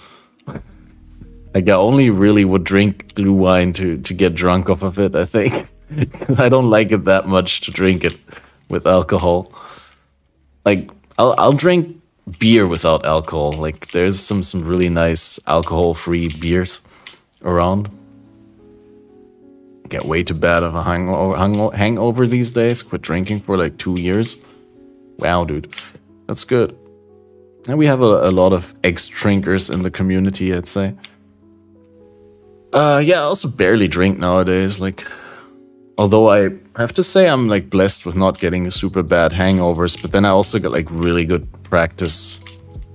Not practice as in like I train a lot, but more like I do the correct things, right? Like I usually when I drink, I stop drinking before I cross a certain line, and then I also try to hydrate a lot. And I don't drink before I go to bed, right? Like generally I already sober up for an hour or two before I go to bed. I don't drink until I go to bed. And then like while sobering up already have stuff with vitamins, have some food, have some water. And then you're already like halfway sober by the time you go to bed. And then by the time you wake up, the hangover is already over. For the most part, I mean.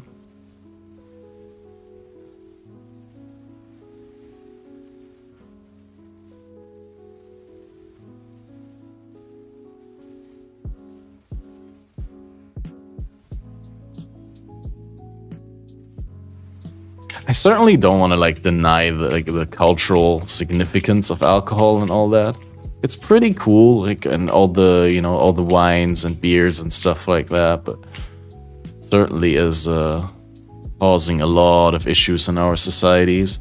I think as a whole, like if people were to replace all their alcohol consumption with cannabis consumption, I think overall, as much as I don't want to condone habitual marijuana use, especially like, using it multiple times per week and stuff like that, science knows nowadays that there's a lot of undesirable effects to your brain, to your sleep and all that. But like, I think on the whole, society would be better off if people were replacing the alcohol with cannabis.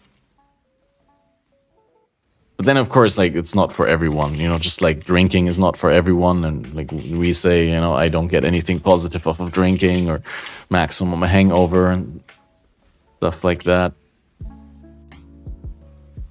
And I personally feel that as well, right? Like, I don't really enjoy drinking alcohol beyond like 2 or 3 drinks, because I always feel like if I wanted to enjoy it, I need to continue drinking, because the moment that you stop, then you already start like coming down, and it's really the other side of the blood concentration curve is not fun with alcohol.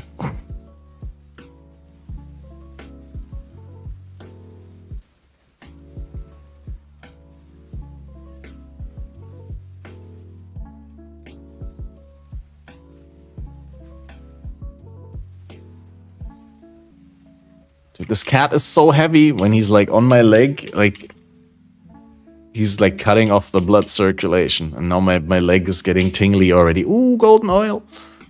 Only these were worth something. How much are they now? Like 40C maybe? Light needs a buff. Go to sober to an event with drunks. You see how stupidly people behave when you're drunk? Yeah. I've been there. I don't get that drunk anymore.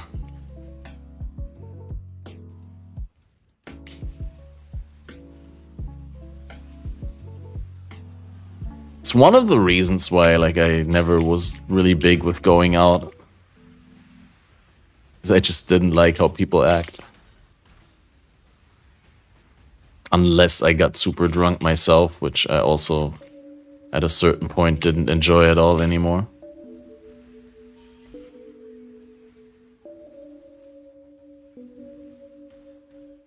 Oh, I didn't see, but since the level up I hit exactly 1500 ES, that's nice. Neat.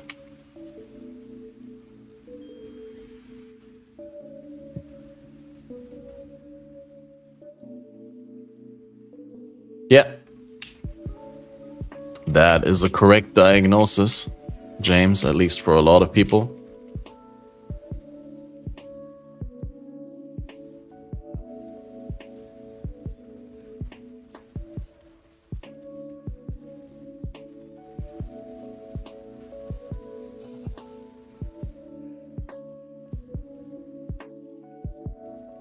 Bulking up Einhar missions again, right? It's like how many? 10 now. So when I run out of Einhar Scarabs, which is gonna be never, I also have a bunch of master missions to run again.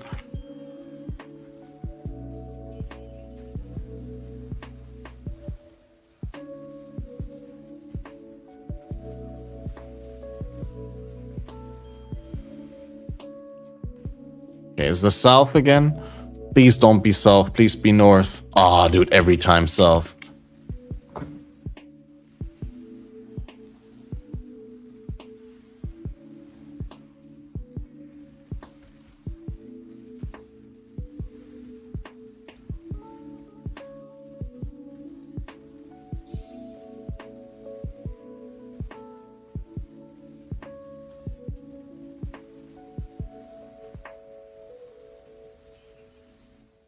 And so many crabs and other beasts. We need to get a frog now, guys. We need a froggy fresh frog. So we can end the stream on a high note. The song? I can check in a second. But it's basically all from the Harris Heller Stream Beats Lo-Fi Beats playlist.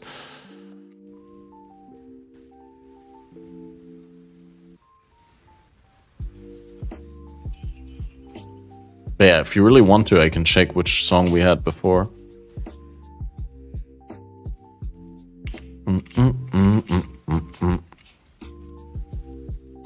I'll just have to interrupt this one and go back real quick after the map and check the name of the previous song.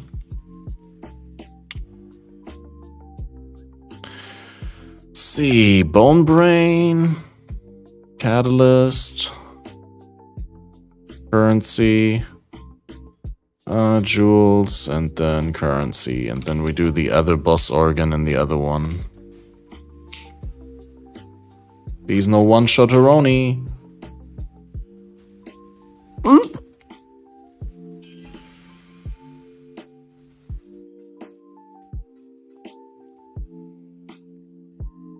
Divination, Essence. Oh, that's Solaris touched. Ugh. Oh, whatever. Should be fine, right? Famous last words.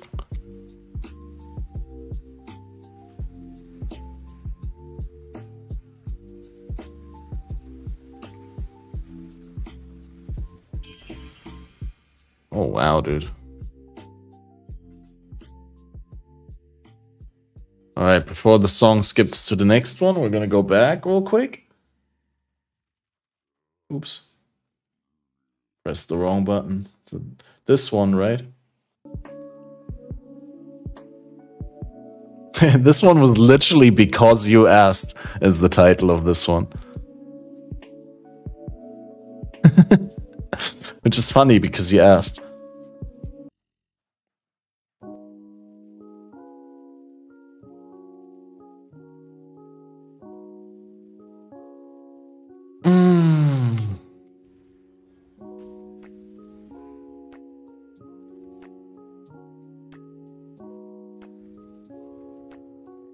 What up, cat?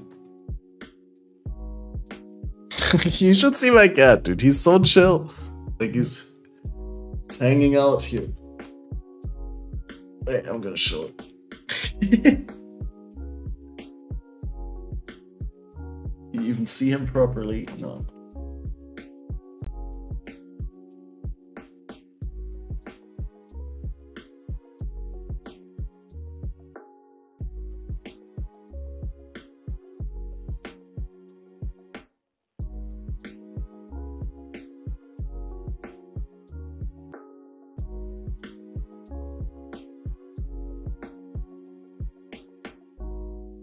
Like sometimes I think he's still Sometimes I think he still thinks he's like a tiny little cat. It's so funny sometimes. Wait, can we move it like this? Oh yeah, that's better. So you can still see him.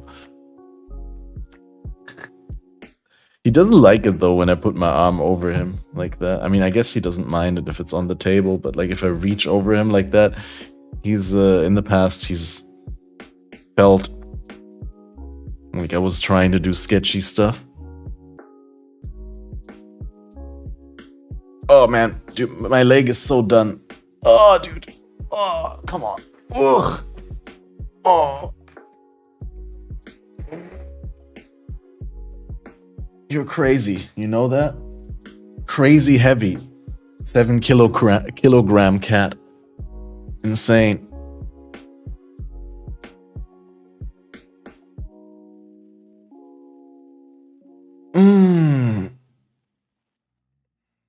Yeah, I think he also wants to go. Probably wants food as well.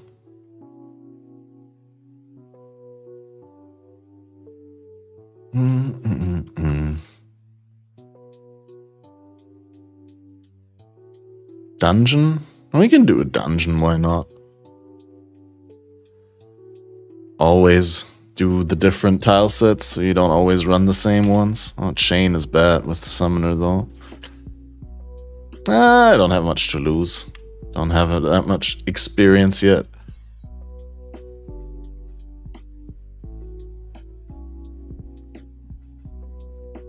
What mouse is that? You can see my mouse. It's a Logitech G700S. I don't think they sell them anymore.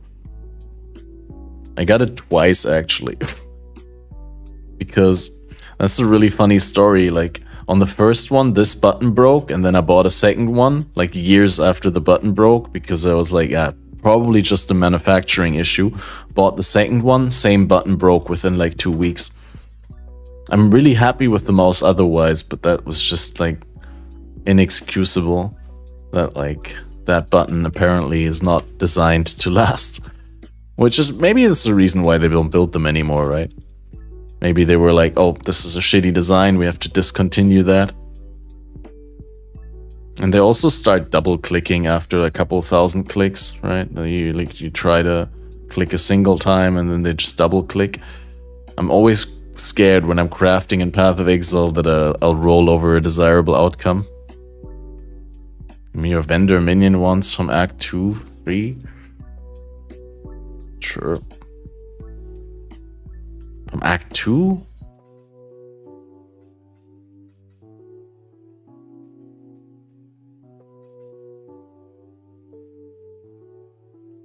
Not sure what you want with those, but sure, I'll go in a second.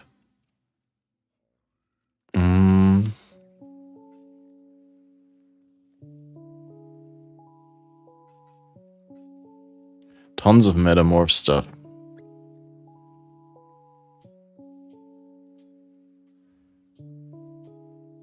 Act 2 and 3. Why Act 2 and 3?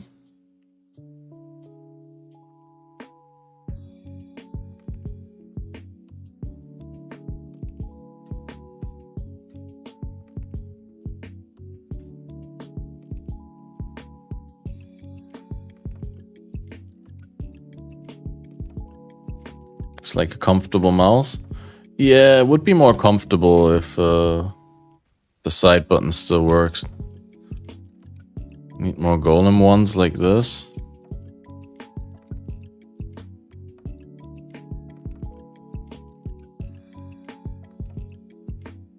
Okay. Well, I don't have any. Don't have any in Act 3. Oh, I'm in your hideout now. I can come to where you are though.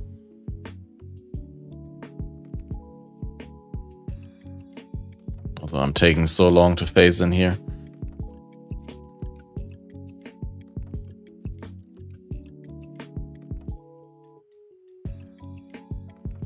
Good luck with it. After a couple of thousand clicks, that's just league start. Yeah, PoE is really heavy on the mice. I might have to buy like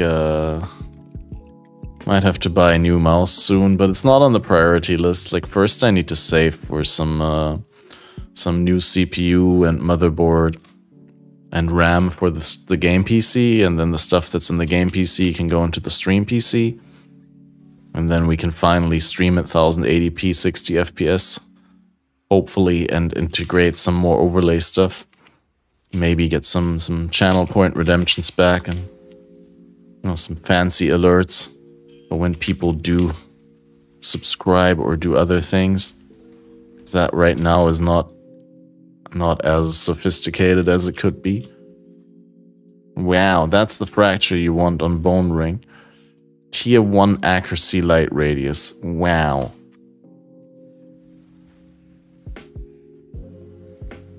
How far would you get through the acts on 2k clicks? Depends on like your playstyle and your build, right? I honestly think you can easily complete the campaign on a few hundred. Like, because you can put your skills on keys instead. Like, I nowadays barely click. I mean, I click to pick up items and to manipulate inventory, but I barely use my right mouse button because it always hurts my right middle finger. So I use my main skills mostly on Q and W, because my left ring finger doesn't seem to have the same problem. I don't know. I think a lot of the problems I have with my right hand are from the fact that I broke my right hand once because I punched a garage door after a fight with my girlfriend. And it was a wooden garage door, like, luckily, not a metal garage door or something like that, but it was still hard enough to break my hand. It's an important lesson learned.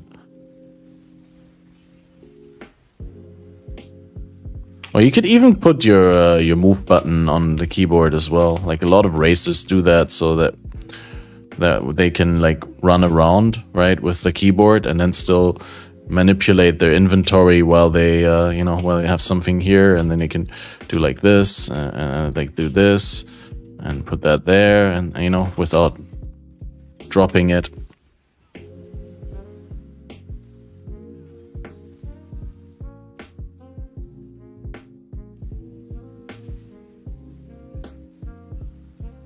I mean, in endgame, that's kind of bad because there's always other buttons that you want to put on your skill bar, but during acts, there's not that much pressure. You're not using that many abilities. You generally don't have that many sockets anyway.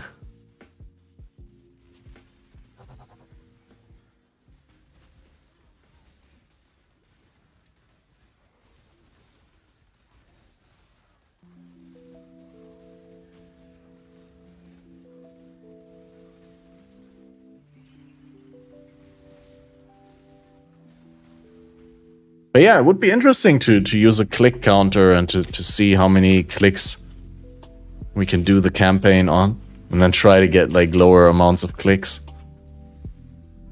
It's like a minimum amount of click, fastest time. Make that a challenge. I wonder how fast Titai Killer could complete the acts on a minimum amount of clicks.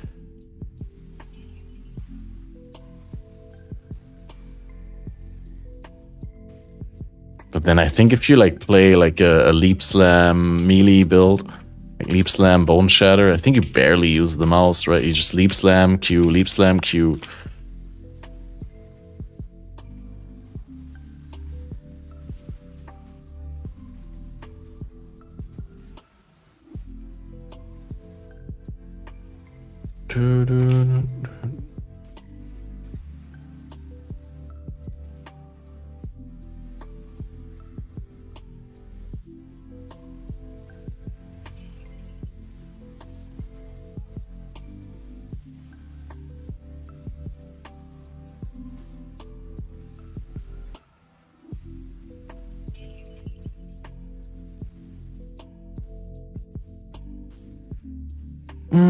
Still a bunch of red beasts. Could still get a good one. There's a bear. That's not good. Just for the record.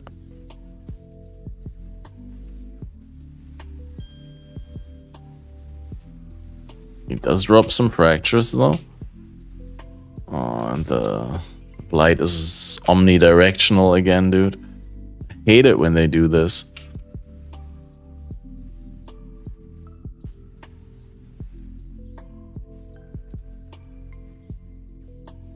It goes into 5 different directions.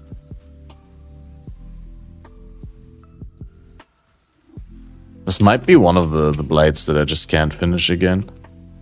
Because it's just gonna be swarming me way too hard. From all sides. At least this time I don't think I have bad mods on the map. Well, Chain is kind of bad, but... unless I get one shot, it shouldn't be a problem.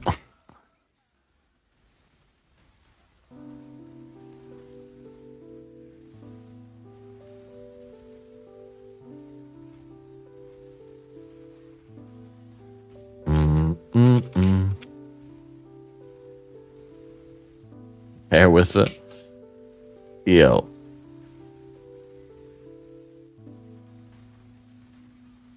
See, Cat is always hiding from the camera.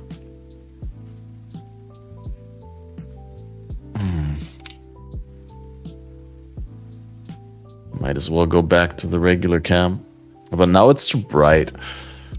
Because I over-illuminated for the cat. I'm just blaming it on the cat, guys. Bad stream settings.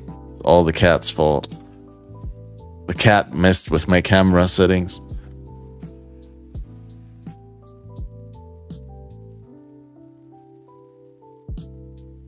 This is better, right? Yeah, perfect.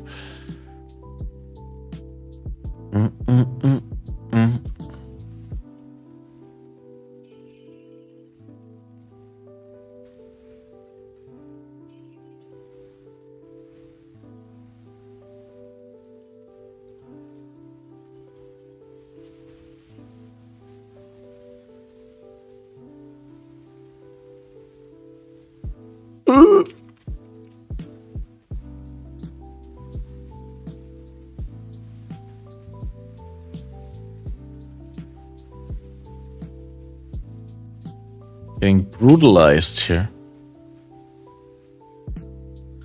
These red beasts, man. Go away.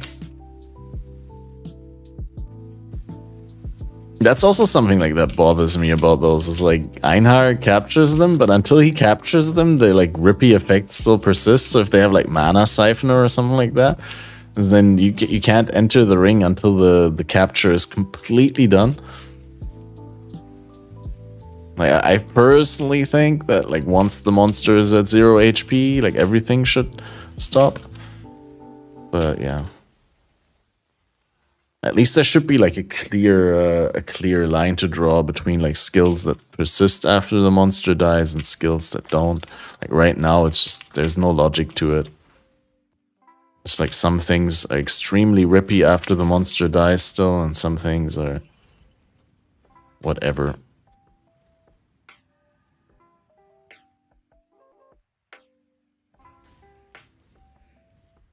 Okay, still 2 beasts. Could still be the good ones.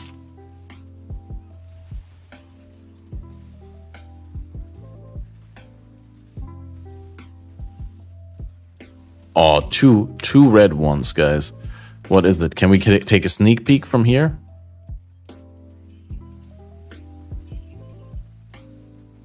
Two awakened sextants, I'll take those.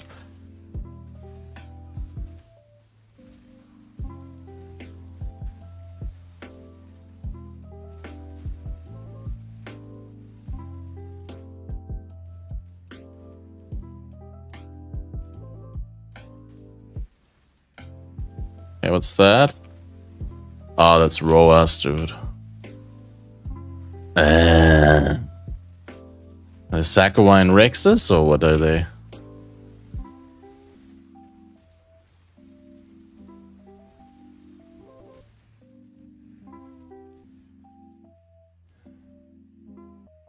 Well, we still got Metamorphs to scream at. This. this. Unsponsored comment, love the new Parrot MTX. Yeah, I think like Lighty also tweeted about it, like when he got it. He was like, yeah, I don't usually like try and advertise stuff for GGG or like make positive comments about MTX when there's so many uniques that didn't get a 3D art yet. But that Parrot, man. Ow, dude. 9. You can't just put your claws into my leg. I'm not like a wooden plank, dude. What do you think?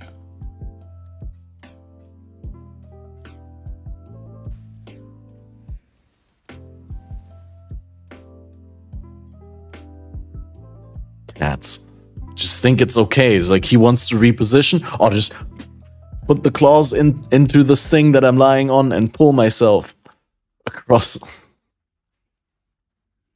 the plane.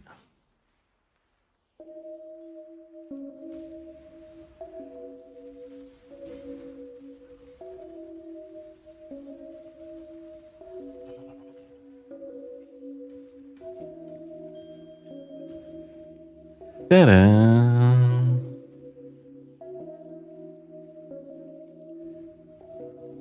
Playing an MMO here, I have 13 active slots and manual flasks. Yeah. Basically. Although, like, left mouse button is not really that much of an active skill slot. Right? I mean, can be, but most of the time it isn't.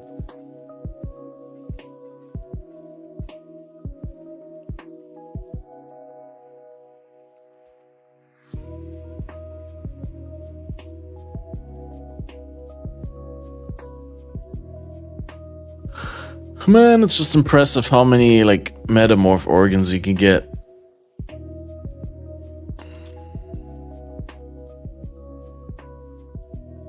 I'll throw this in 84 plus.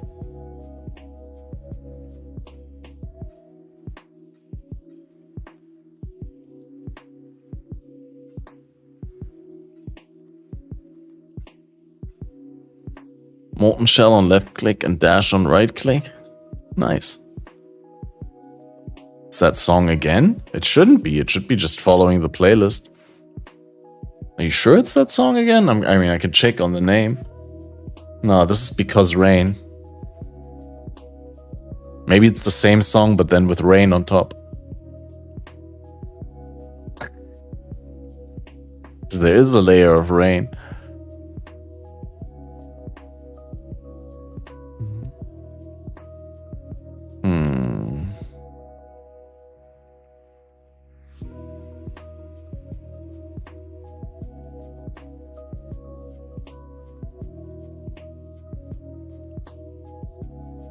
Should I do the research safe house? Probably, right? It's like we're way too far away from a mastermind. Yeah, let's do it. We'll get them all into position again.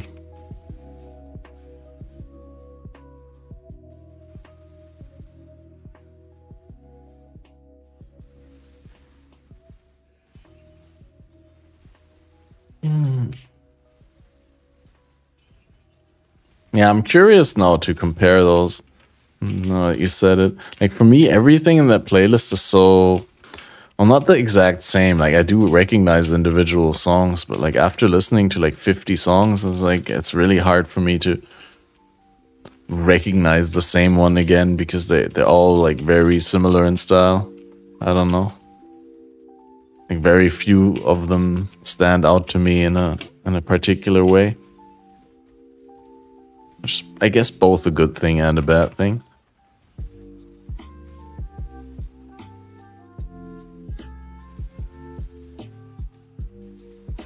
They're certainly pretty chill for the most part.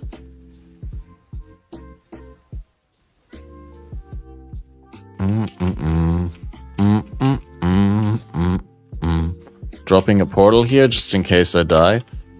I don't want to walk back the entire way. I mean, ideally, I don't die. But my gameplay has been less than ideal in some instances. So.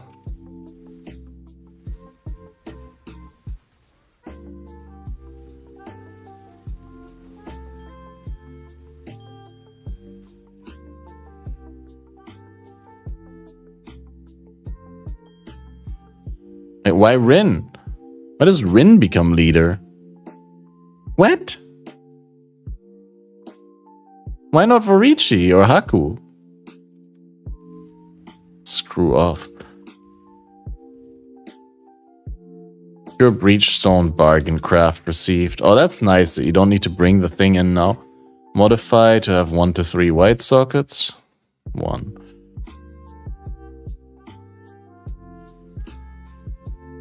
Guess I could have sold that.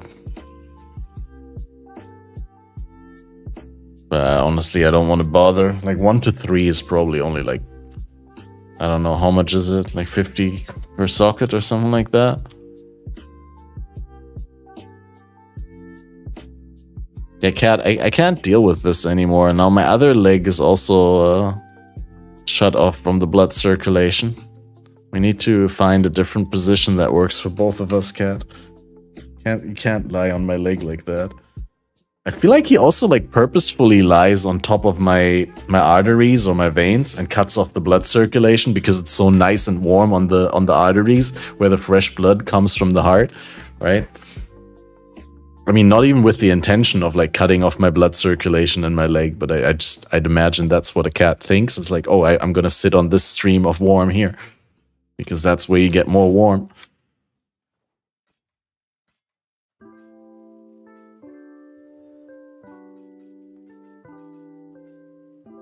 Yeah, I would have liked to go out with a bang, so to say, guys. We didn't really get any. It's just that's what happens when you try and show on stream how easy you can make currency. We did get a bunch of crafts, like here, fully 6-link, level 21 gem, gilded to winged scarab, add suffix, remove prefix. So a bunch of like useful crafts, but like nothing really like super expensive to sell. But, you know, I already got like 3 or 4 today. So maybe I just got my mean already. That would not be a surprise. Can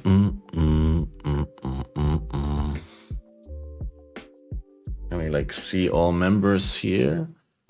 Can I put that like into the corner, bottom right, like this?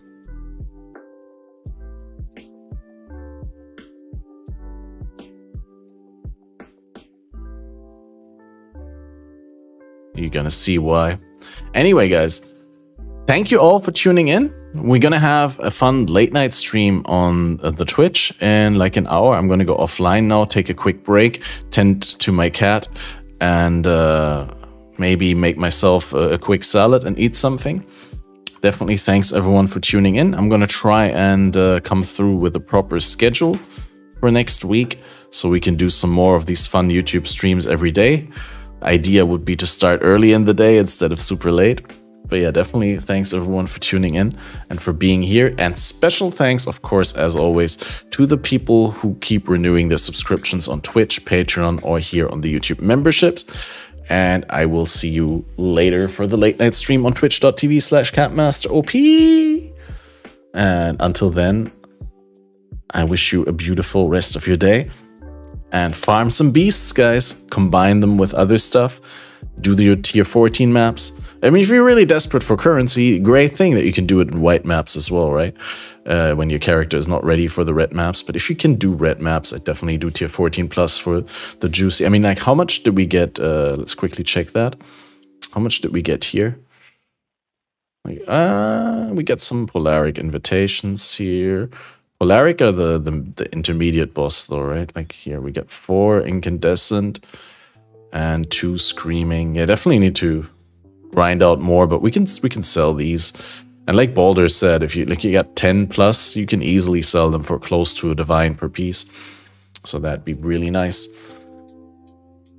But yeah, look, I mean, my divine stack was like really like this morning when I started playing, I was at like 4 or 5. So today was a bunch of good sales. We also have 400 chaos, despite me like spending like 200 or 300 chaos on scarabs. So overall, I would say good day. Anyway, thanks again, and see you when I see you.